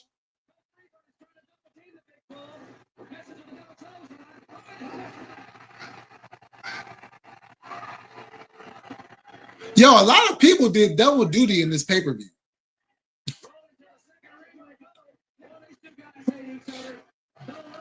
Yo, and you know what's crazy about Bam Bam, Gordy and Williams? These fools went to Japan and became one of the biggest tag teams in the world. they went over there and dominated in Japan. And then came back to the States and became unified tag team champions over here. Let's talk about their run as a tag team, which unceremoniously was cut short. Marvin choking away. The beautiful Bobby. Oh, man, what a clothesline by Terry Gordy on Dr. F. Steve Williams. Remember, fans, at this point. And it sucks because the Road Warriors weren't around in WCW at the time. Now, I think they might have had a match in Japan because the Road Warriors frequent Japan a lot during their career prior to them going to the WWF. Damn.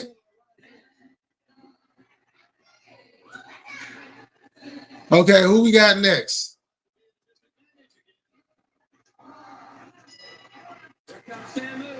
Samu. Hey, can we give some love to Samu of the Bloodline? Can we get some love for Samu of the Bloodline? He always seems to be forgotten. We talk about everybody else, and then we just mention him. You know what I'm saying? Even when we talk about the Samoan SWAT team, we talk about Rikishi. Fatu. Can Samu get some love, please?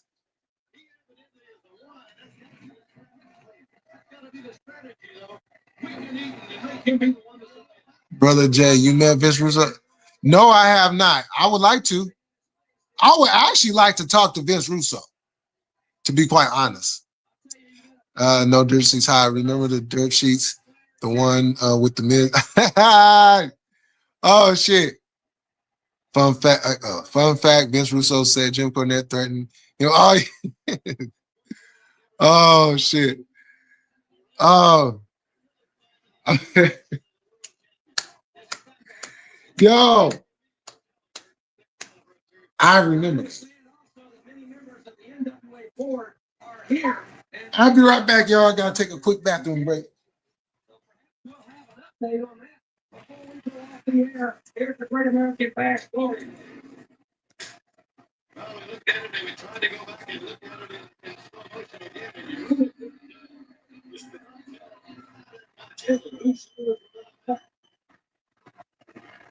Williams and Eden are fighting for their lives collectively against 3 minutes.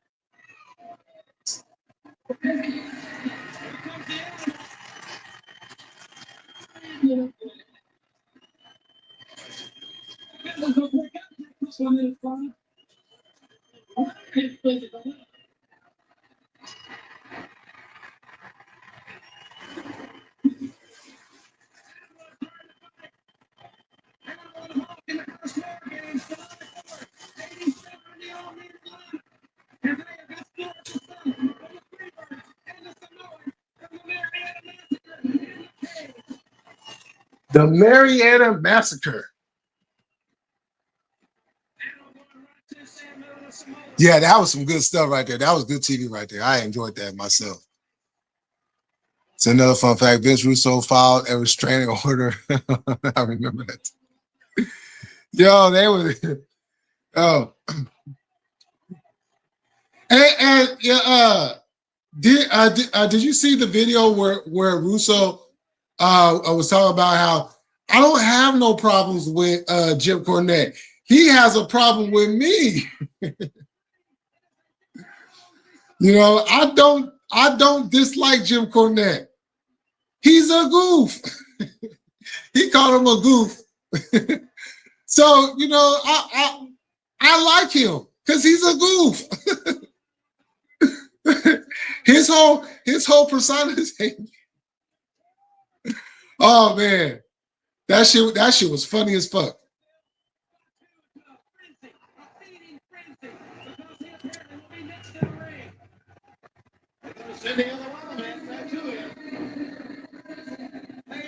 I believe this was the last The last War Games, the Road Warriors were in.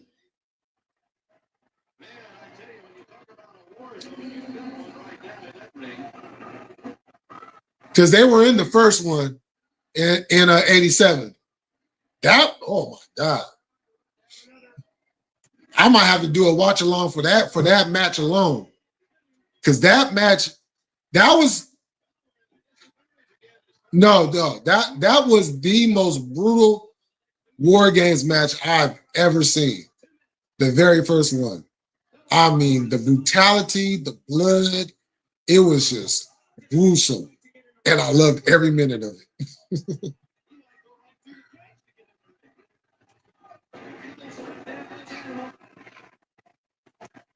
Samoa speaking of which here, stretching up those hamstrings out. Dr. Death has 4:30. Well, this is not a pretty sight. Because like when I would watch these award games, the old ones, I used to always think about like a couple guys, getting out the cage and climbing up and fighting on top of the cage.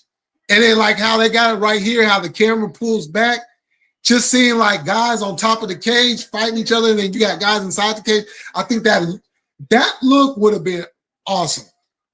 And it would have added to the match. And then if you want to do like the whole dramatics of like throwing somebody off the cage, now they wouldn't have did it back then.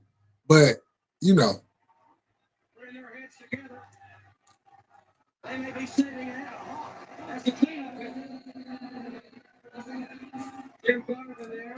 I like TNA's version of the War Games. It was different. But I would have liked to see if they could have pulled it off with a double ring.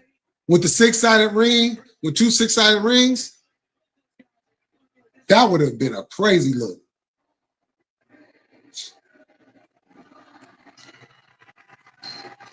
Okay, now we got Stan Lane in the ring, in the cage.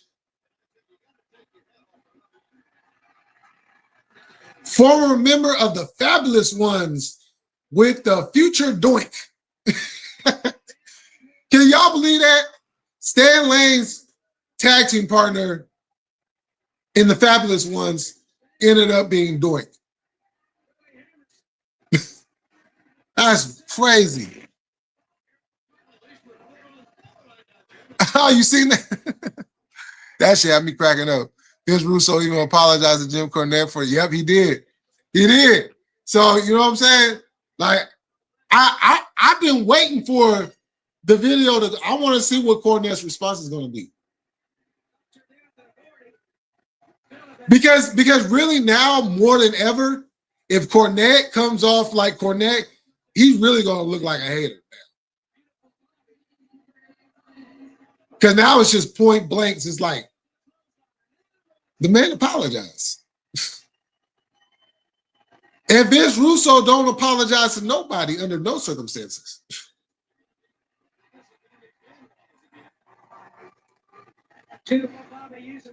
Well, damn, Stan, you could have pushed him into the feet. He had his first professional match through his first paycheck in wrestling when he was 14 years of age. The very first UWF heavyweight champion. He's an awesome competitor in there. And he and Williams have paired off for the majority of this contest. Should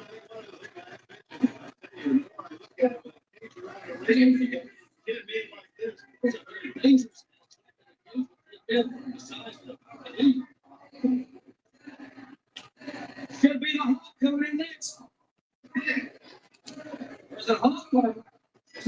It's Michael Hayes. Yeah, we know Michael Hayes done said some things over the years. Yeah.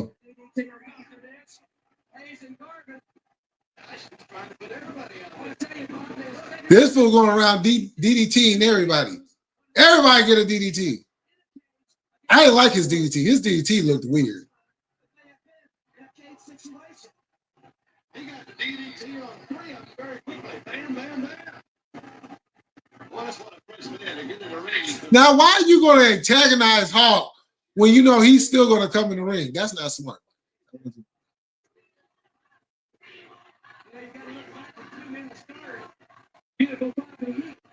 We got a we want Hawk chant. Probably the only time you will ever hear that.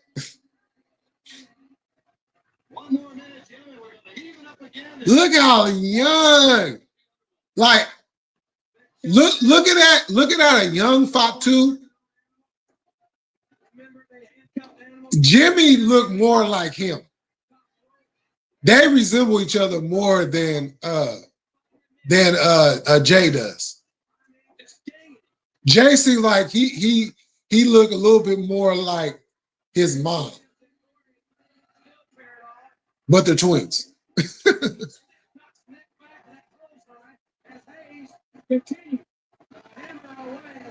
Because I'm looking at him and I can literally see Jay. I mean, I can literally see Jimmy's face. Damn, he popped right in the jaw.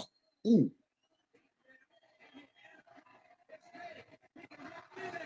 Call the dentist.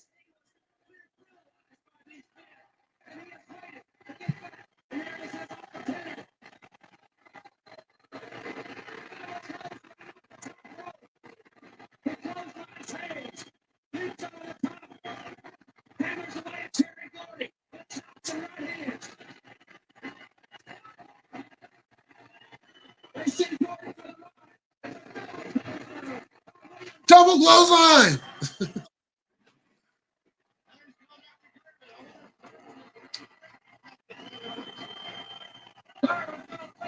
Does Jim Cornette still owns the Wendy's? Oh, good question. Jim Cornette responded to Vince Ruth. Oh, he did respond? Oh, shit. I'll be watching that tonight. Speaking of DDT, both Randy Orton and Christian Cage still use it even to this day. Yep.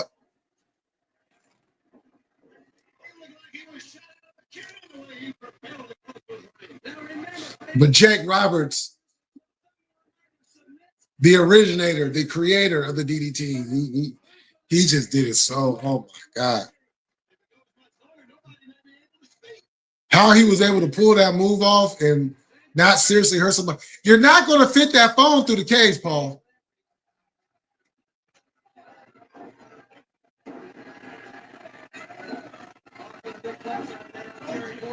Why don't you stick it up under the cage? What the hell? That did okay. So you try to stick the phone through the cage, but you can literally put the phone, go up under the cage. Did you not see some move grabbing Bobby's hair earlier on? Like,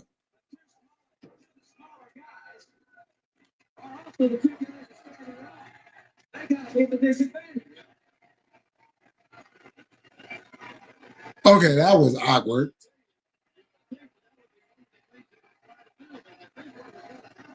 What?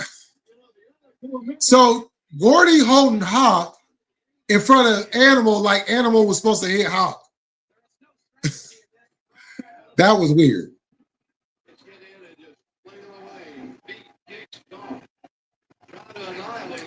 Yeah, I don't think there was any blood in this War Games, which was awkward.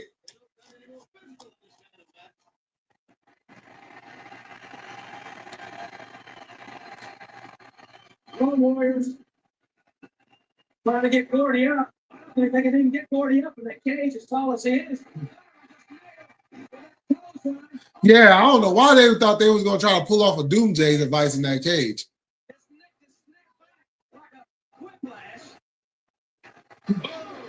Oh!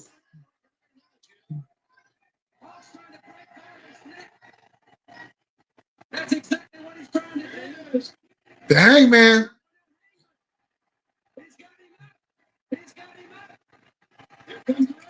You should there have been a referee in there already.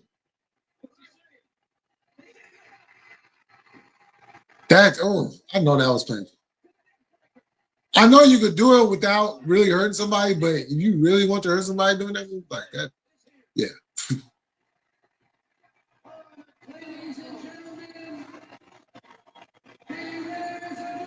So the winners are the Road Warriors, Midnight Express, and Dr. Death Steve Williams. Okay. Man, that was everything we thought it would be. What a wild. Oh yeah, they locked Animal in the cage and fucked him up. To the cage, Garvin and the Samoans, they're holding the door over there. They can't crawl in.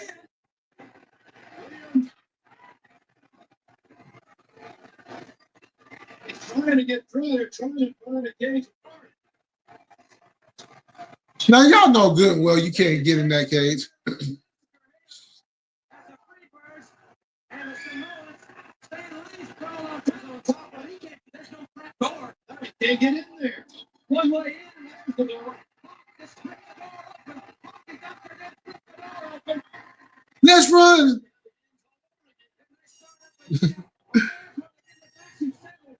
Our colleague Gordon Sully is standing by with a heavyweight. Man, the young JR on commentary is so great.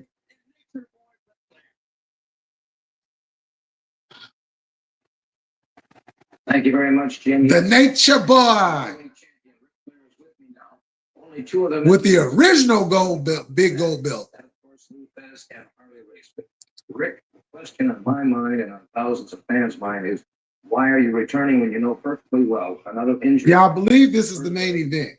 Could be severely injured for life. Doesn't have heard that question all the time for it once I'm returning because I only know one thing in this life.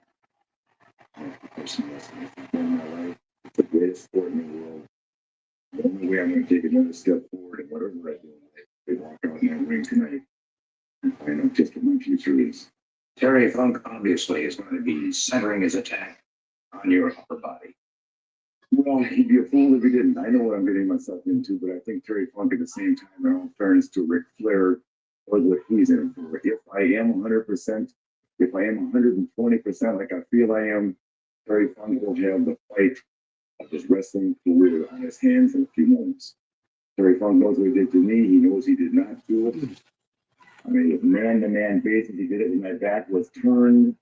He inflicted an injury on me that almost ended my career, and now he knows. Oh, yeah. Right here in Baltimore, Maryland. Yeah, as a matter of fact, the podcast is called The Drive-Thru, which is interesting. Same with Matt Hardy and Chris Jericho and Stephanie McMahon and Busted Open. You've been working out intensively, but you haven't even had a warm-up match. You think your timing could be off. Could this be a problem? Here, I'm back. I don't think my time will be on. I didn't think I asked to wrestle several times on television. I didn't think that I needed a match with anybody for the main event caliber wrestling. I wanted to find out firsthand, I guess with my own ego, I wanted to think that I was ready. I didn't think I needed a warm-up match. And to find out maybe I didn't think this out thoroughly enough. But I feel that I'm ready for Terry Funk. I feel I'm ready to be the world heavyweight champion tonight. I know, of course, I won't be able to understand. Oh, shit. Oh, damn. Oh, damn it. Okay. To do it again, or he has to suffer the consequences. But let me ask you this. You haven't even had a warm-up match. I know that you've been working out intensively, but you haven't even had a warm-up. I didn't set on the control. Could this be a problem? Well, I've heard that question 1,000 times too. I don't think my time will be off. This is a very subdued Ric Flair. I didn't think that I needed a match with anybody for the main event caliber wrestling. I wanted to find out firsthand. See, and it was kind of funny hearing Ric Flair being this, like, you know, so calm and cool, because we're always used to, oh, yeah, woo! Time is up forever. In my mind and in my heart, I am the greatest world heavyweight champion, and this is the world heavyweight wrestling championship belt, and it's mine. Woo! Gordon, thank you very much. And I'll tell you something, Ric Flair is ready. Great questions there by Gordon Soley. Flair has not had one warm-up match. And as we talked about earlier, is he 100%? Because you got to know that Funk is going to go for the neck. And some people say that Ric Flair. Yeah, here we go. We got the main event, y'all. I love this match right here. I like it. Nobody knows the pile driver like Terry Funk. He's the master of the pile driver. And can that neck take another one? That's the question. And fans, I want to tell you, this match one fall to a finish, and we're going to stay on the air until we do have a winner in this one. Our replay program may start a little bit late tonight, but we're going to stay on the air on the satellite until we have a winner of this championship. Let's not delay any longer. Hold on, y'all.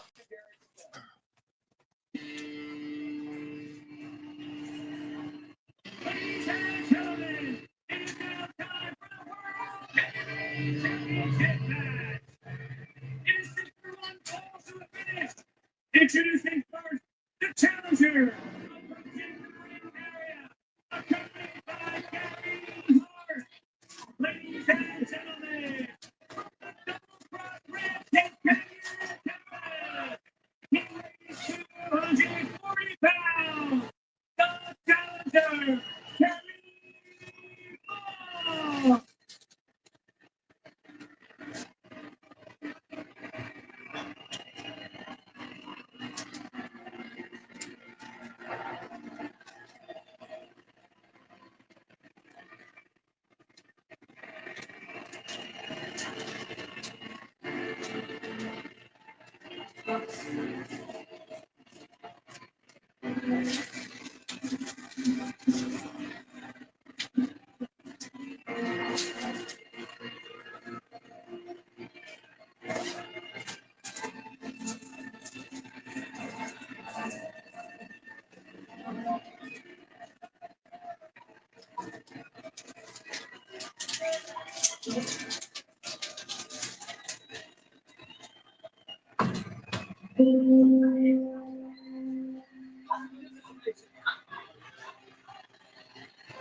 He is 6'5" world heavyweight champion.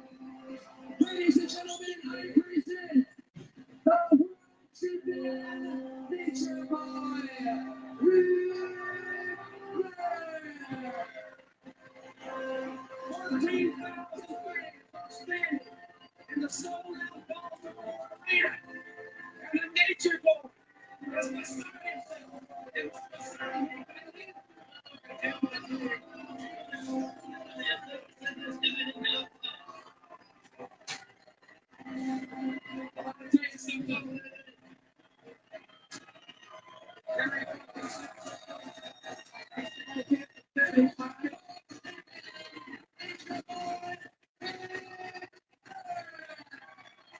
Won his first title in 1981 as he defeated Dusty Rhodes in Kansas City.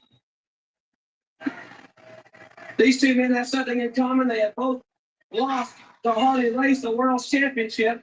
Flair has the upper hand because he regained it from Harley Race. And they are starting out right now. They're outside the ring. It's going to be a situation where Flair has got to maintain his composure. He says he is the dirtiest player in the game, and they've got to take it back to the ring. He is silent and profiling, and he wants to fight Terry Funk. Hey, Funk already, I think, has lost his cool. He was trying to get some of that ring, anything he can get his hands on. He's out in the crowd. He wants something to take in the ring with him. Funk, the former offensive guard at West Texas State University. His father, Dory Funk Sr., wrestled actively from 1939 to 1973. So he comes from a quality wrestling family. He and his brother Dory, the only brother combination ever hold the NWA title. And Funk has got him. He got tattooed by Ric Flair, who's on the Powerkeeper's table. I hope Flair's going to keep his cool in there because he's got to guard against that neck. If he gets pile drive on it again, not only only could the match be over, but the entire career of the world champion could be over. I don't think he can take right now another pile driver on that neck. He's got to watch it. There comes the chair. This is for the world's heavyweight championship, the most prestigious championship in our sport. The oldest governing body in professional wrestling today is the National Wrestling Alliance, and this is for the gold here. You know, Funk's got to be thinking. He's got to be thinking. It's going to be on it. Blair has a great amateur background, former Minnesota State heavyweight champion, skill all-stater in football and wrestling. This is far from amateur style. This is, I mean, and a chance to quick player. Left and right.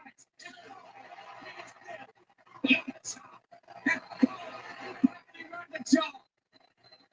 Buck says he's middle-aged and crazy. Tries to ring his bell. There he goes. What a chop by player. Already hits him.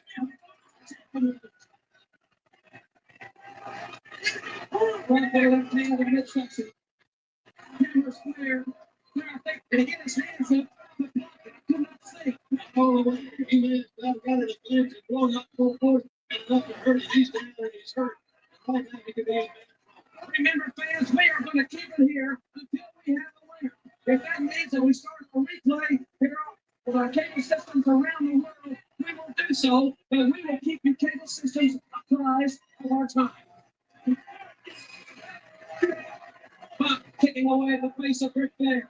Very little wrestling expertise has been exhibited thus far, even though one fan or masters are listed as scientific wrestling if necessary.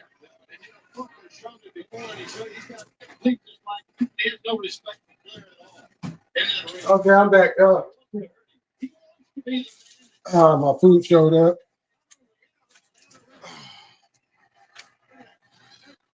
So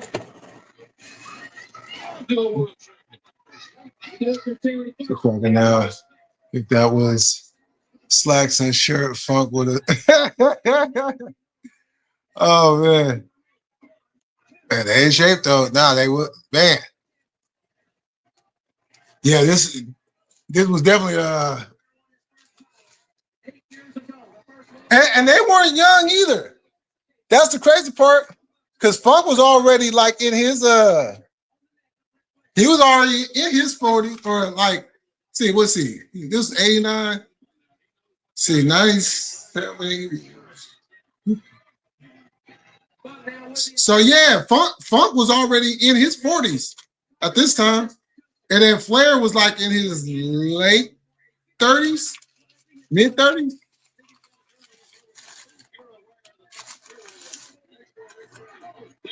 So they just assume I won a wrench.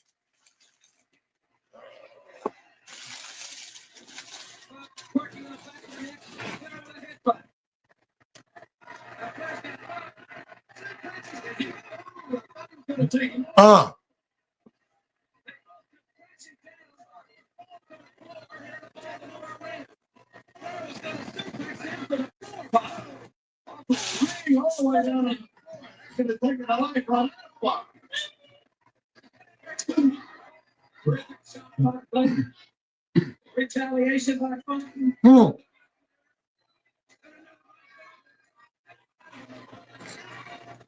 I'll tell you something. World Heavyweight Championship. Fuck a wrestling match. They said, fuck it. Ooh.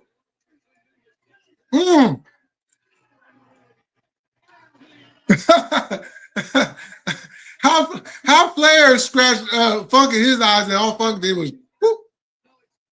He poked him in Flair's.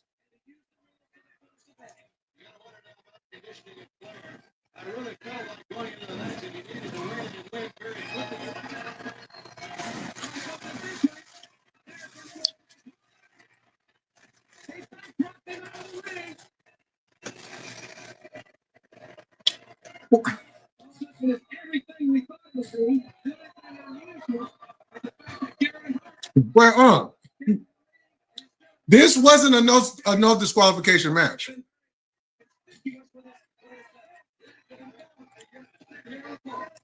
telling you, WCW rules was confusing back then. You can do this, but you can't do that.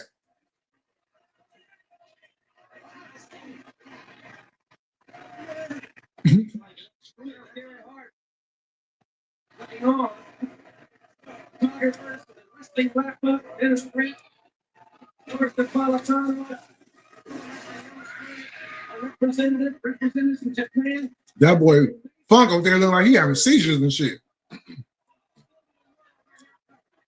Yo, Terry Funk was one of the funniest sellers ever in wrestling.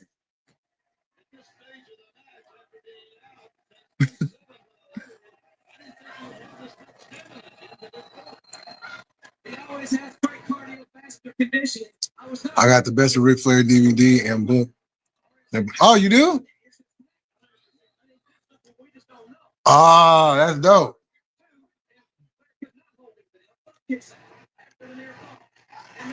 Yeah, Funk Pass. I never got a chance to.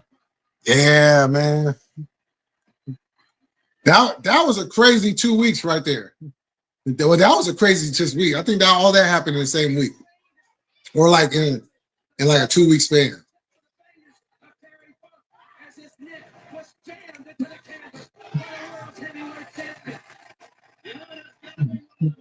Yo, is there any update on Ric Flair? Because I know he just went into surgery, like what the other day.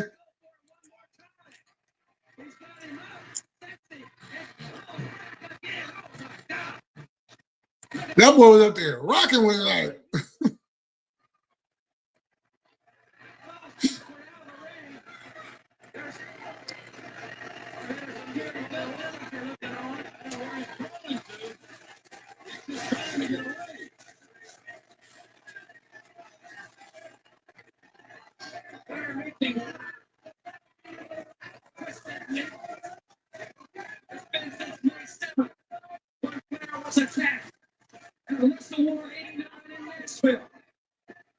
And now Flair goes back into the ring. It seems like an eternity since Flair has been out of action. And now the Steppers are playing 30th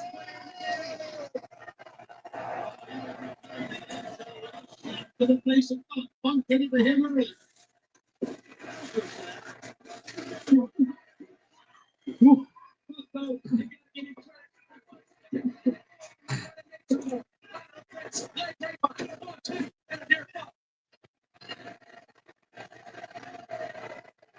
Up kicks out. Last moment. Scally, suplex.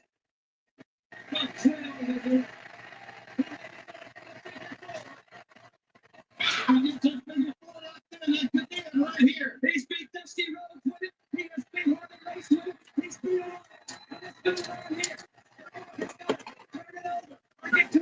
The finger four. Yeah.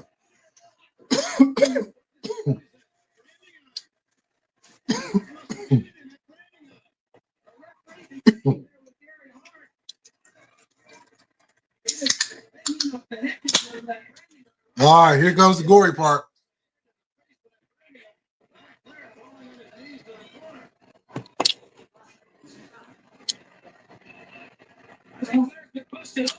Flair and Hogan.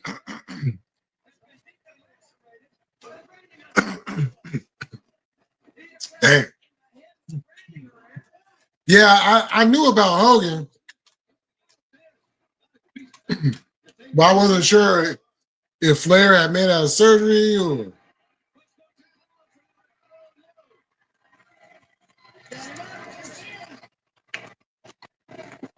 This could be all right here.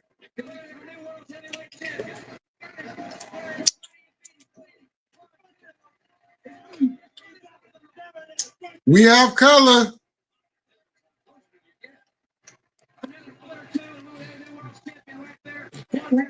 Time to change Flair's hair color.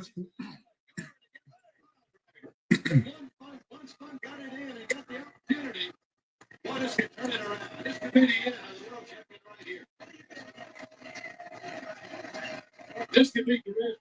He may be going to try to take it out of the floor. He's moving the completely unpredictable. You don't know what he's going to do. Flair is on the hands of Terry Funk and the branding iron, while Gary Hart had the referee distracted. And now Funk unrolls the tape from around his hand and wrist and is choking Ric Flair, who you can see is a bloody mess. That boy Flair leaking. That shit used to crack me up how the referees used to grab the wrestlers by the hair to get them off the other wrestlers. I mean, you go so far, that's far enough.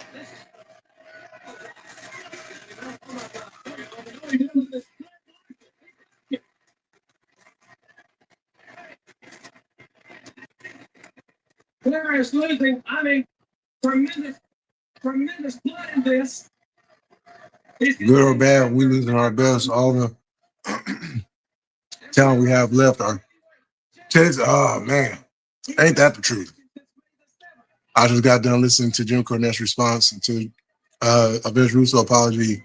He went on Russo. He didn't get Russo. Wow. Yeah, I'm gonna listen to it when I get done here. The heavyweight champion of the world. Losing 12 by the moment. Being battled right now currently by Terry Funk. But working on the neck, there's a neck breaker. I tell you, There's the neck breaker. Now, JR, we don't want you calling the moves like you did in WCW. As their favorite, the legendary heavyweight champion of the world is now being punished unmercifully by Terry Funk and the mentor. He says he's middle-aged crazy. Funk was middle-aged and crazy for 10 years.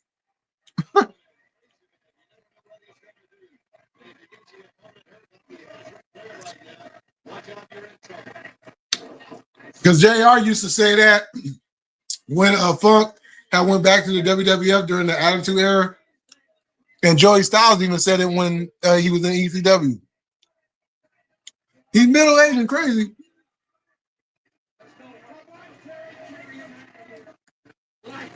He'll do that.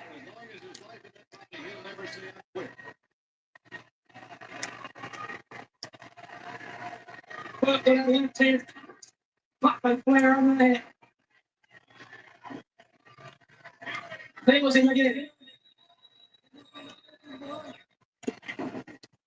Flair's hand around in the corner.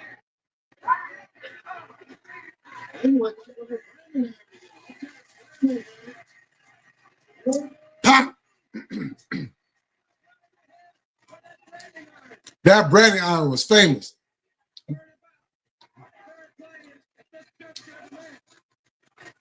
Now, if they sold like fake branding irons, I would have tried to get me one.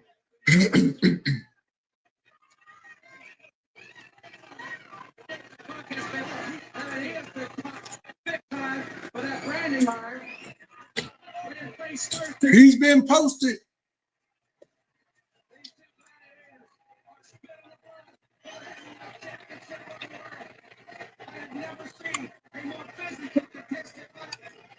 Flair going back with Funk, countering the power driver. Man, it looked better. It looked better than worse. Nah, I did. I've been saying for years now, Russo and Cornette will have an ending that most won't expect for the time being. There's money to be made. Facts. I'll send you the. Oh, okay. Yeah, I'm subbed up to him. So I probably got the notification. Just haven't looked at it yet. But thank you. Funk was middle-aged and crazy after he skipped preteen to the young adult. Oh man, he leapfrogged it, huh? Oh, I mean a combination. Oh, excuse me. Combination, breadsticks, buffalo wings. Who's my favorite wrestler? Right now, my favorite wrestler is Will Ospreay. Overall, all time is Shawn Michaels. You think Funk would do? Oh, no.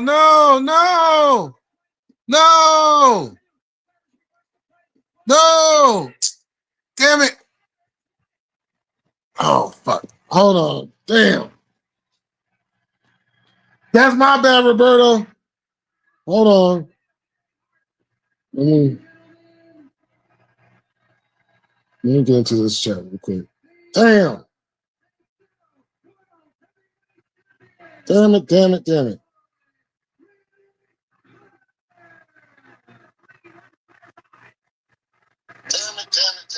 Let's see.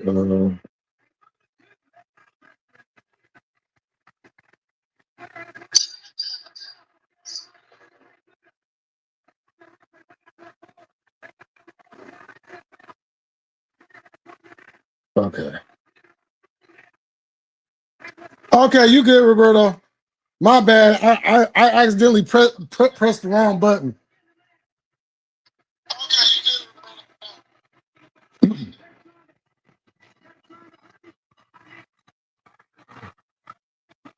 Yeah, I thought you would have said Serpentico.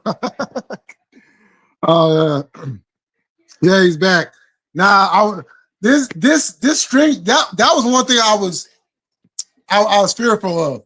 The way StreamYard got this thing set up now, how to put the comments up.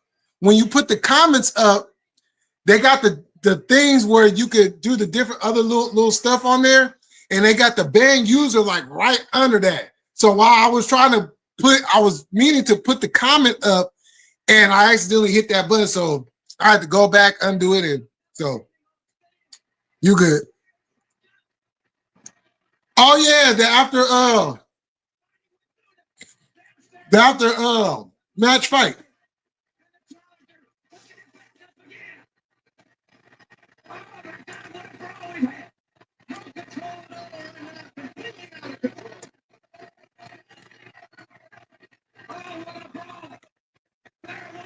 Watch out, Funk, you bleeding all over me.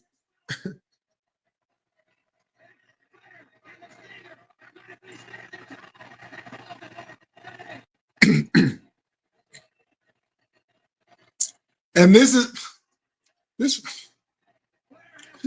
the start of the Flair Sting friendship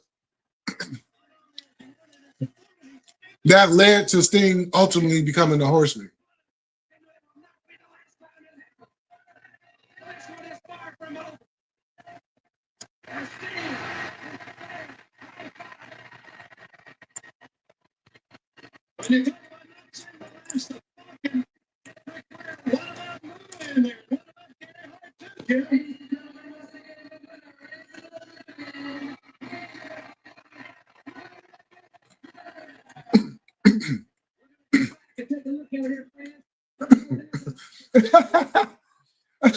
Flair said, well, hold on, you gonna throw another chair at me, man? Bitch, fuck that.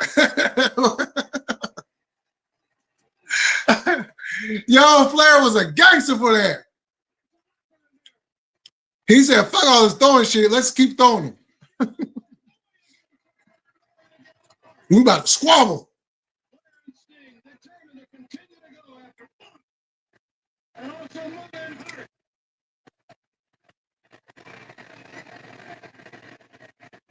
Punk and Muda cleared the arena, evidently on the way back to the dressing room, still standing and standing tall.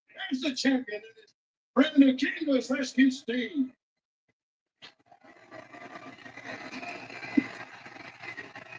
Well, I'll tell you something, fans. This one is fun.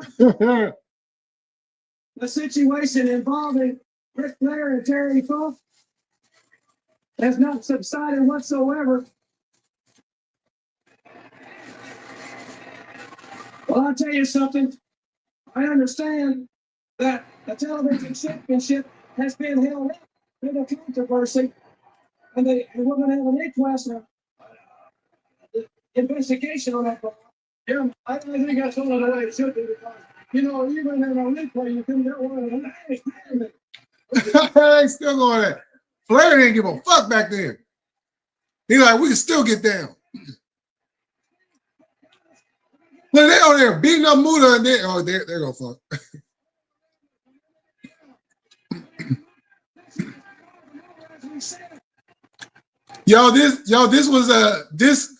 This was like a little mini anarchy in the arena.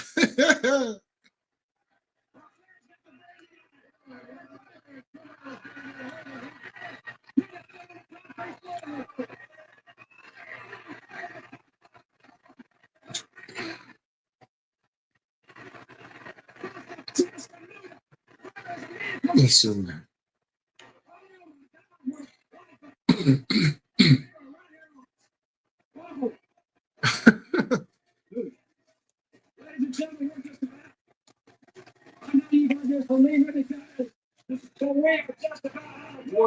And my wife to think about that. Yeah. And they're still thinking with each other over there.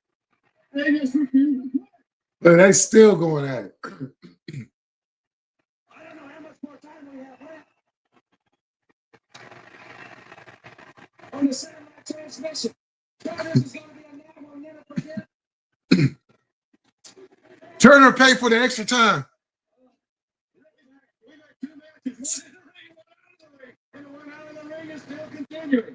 I think fans we can very easily say that the war between Terry Funk and Ric Flair is far, far from over. Any way you want to put it, that's for sure. It's going to end and it's going to go on and continue to go. I want to tell you, I wish I had a chance to say something with there's the character. He's going to miss a hell of a victory. Let me just say this. Anybody out there that had the privilege of seeing this? Well, we're going to keep her here. Yeah, he'll be back. He'll be back. He wants to get Sting. I haven't said thank you in 10 years. Thank you, pal. Now the bottom line is, Terry Funk, we just started, pal. We just got warmed up. After 2.5 months, again, like I said, the word is, and pal, it'll be again soon. I'm gonna tell you something. I'm gonna dog you until I wear your Texas ass out. He said, I'm gonna ride you till I tear your Texas ass out. They didn't do much cussing back then.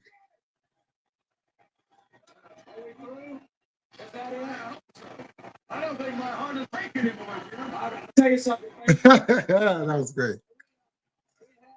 The television championship, we understand. I remember reading something like they didn't know why Funk relied on this style, but look how different he made everyone look. Nah, he did.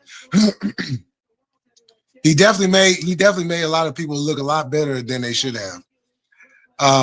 The guys today wouldn't be able to cut a promo in blood. Hell nah. Hell nah. Nope. Nope.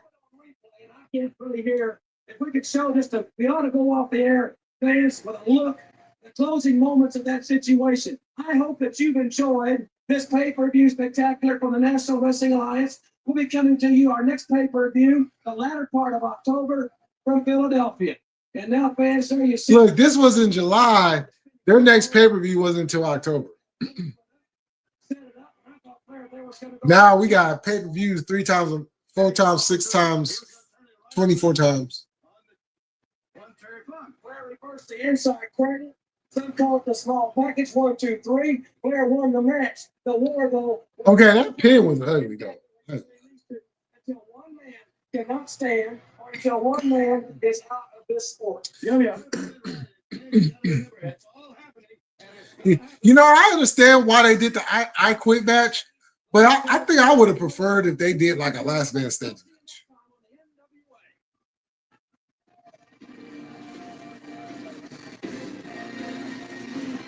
Well, y'all,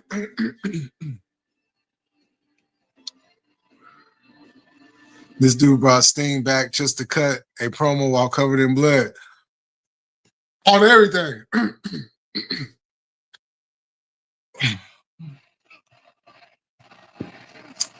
Thoughts on Eddie Guerrero? One of the greatest wrestlers, one of the most inspirational wrestlers of all time. We miss Eddie. Gone too soon. You know, great wrestler, great man, great father. You know, went through his trials and tribulations, fought through it, came out better on the other end. So, you know, it's not how you start, it's how you end. You know what I'm saying? Next pay-per-view in 3 months. Damn.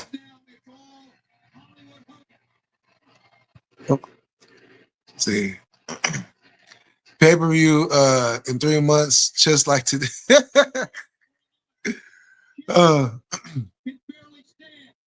Yeah, R.I.P. Eddie.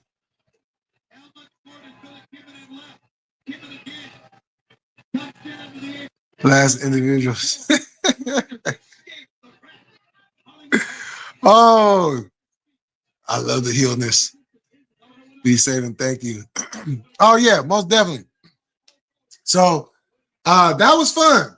That was fun. That was my first one. You know, old school watch along. We're gonna do this again. I think. What you think about ECW? Maybe an ECW pay per view. Well, I might do a WWF. I'm not quite sure yet, but we're gonna do this again soon. Let's see. Tomorrow night, Monday Night Raw, King Leo, no dirt sheets. Make sure you go over there, show some love, subscribe, comment. Guys know what the damn drill is. I don't need to say it. Tuesday, once again, at No Dirt Sheets for NXT. Wednesday, okay, so this is where okay, so Wednesday, you guys will either be here or we will be at Cute GM's channel for Dynamite Collision. Once again, more than likely you guys will probably be here. And then All In, still waiting to hear about that, but like I said, I'm available to do All In. So so y'all should hear something here in the next day or so. So with that said, y'all have a good night. Enjoy the rest of your Sunday night. You know, it's back to the regular work week for a lot of people. And is there something else? Oh yeah. The homie Jesse, you guys seen up here. He's live right now. If you guys want to slide over there, show some love. And I believe that is it. Oh yeah. Make sure y'all subscribe to Wrestle Tati. Make sure y'all tap in and subscribe to Very Cute GM and the Sandman, and of course myself. I gotta put myself on. So with that said, y'all have a good night. I'll see y'all again. And oh, that was the other thing. After Dynamite. Okay, so if I end up doing Dynamite, then I won't do the third episode of All In. But if Cute GM does it, then I will be on after her to do episode 3 of All In. So with that said, y'all, once again, we'll do it for a third time. Y'all have a good night. Peace.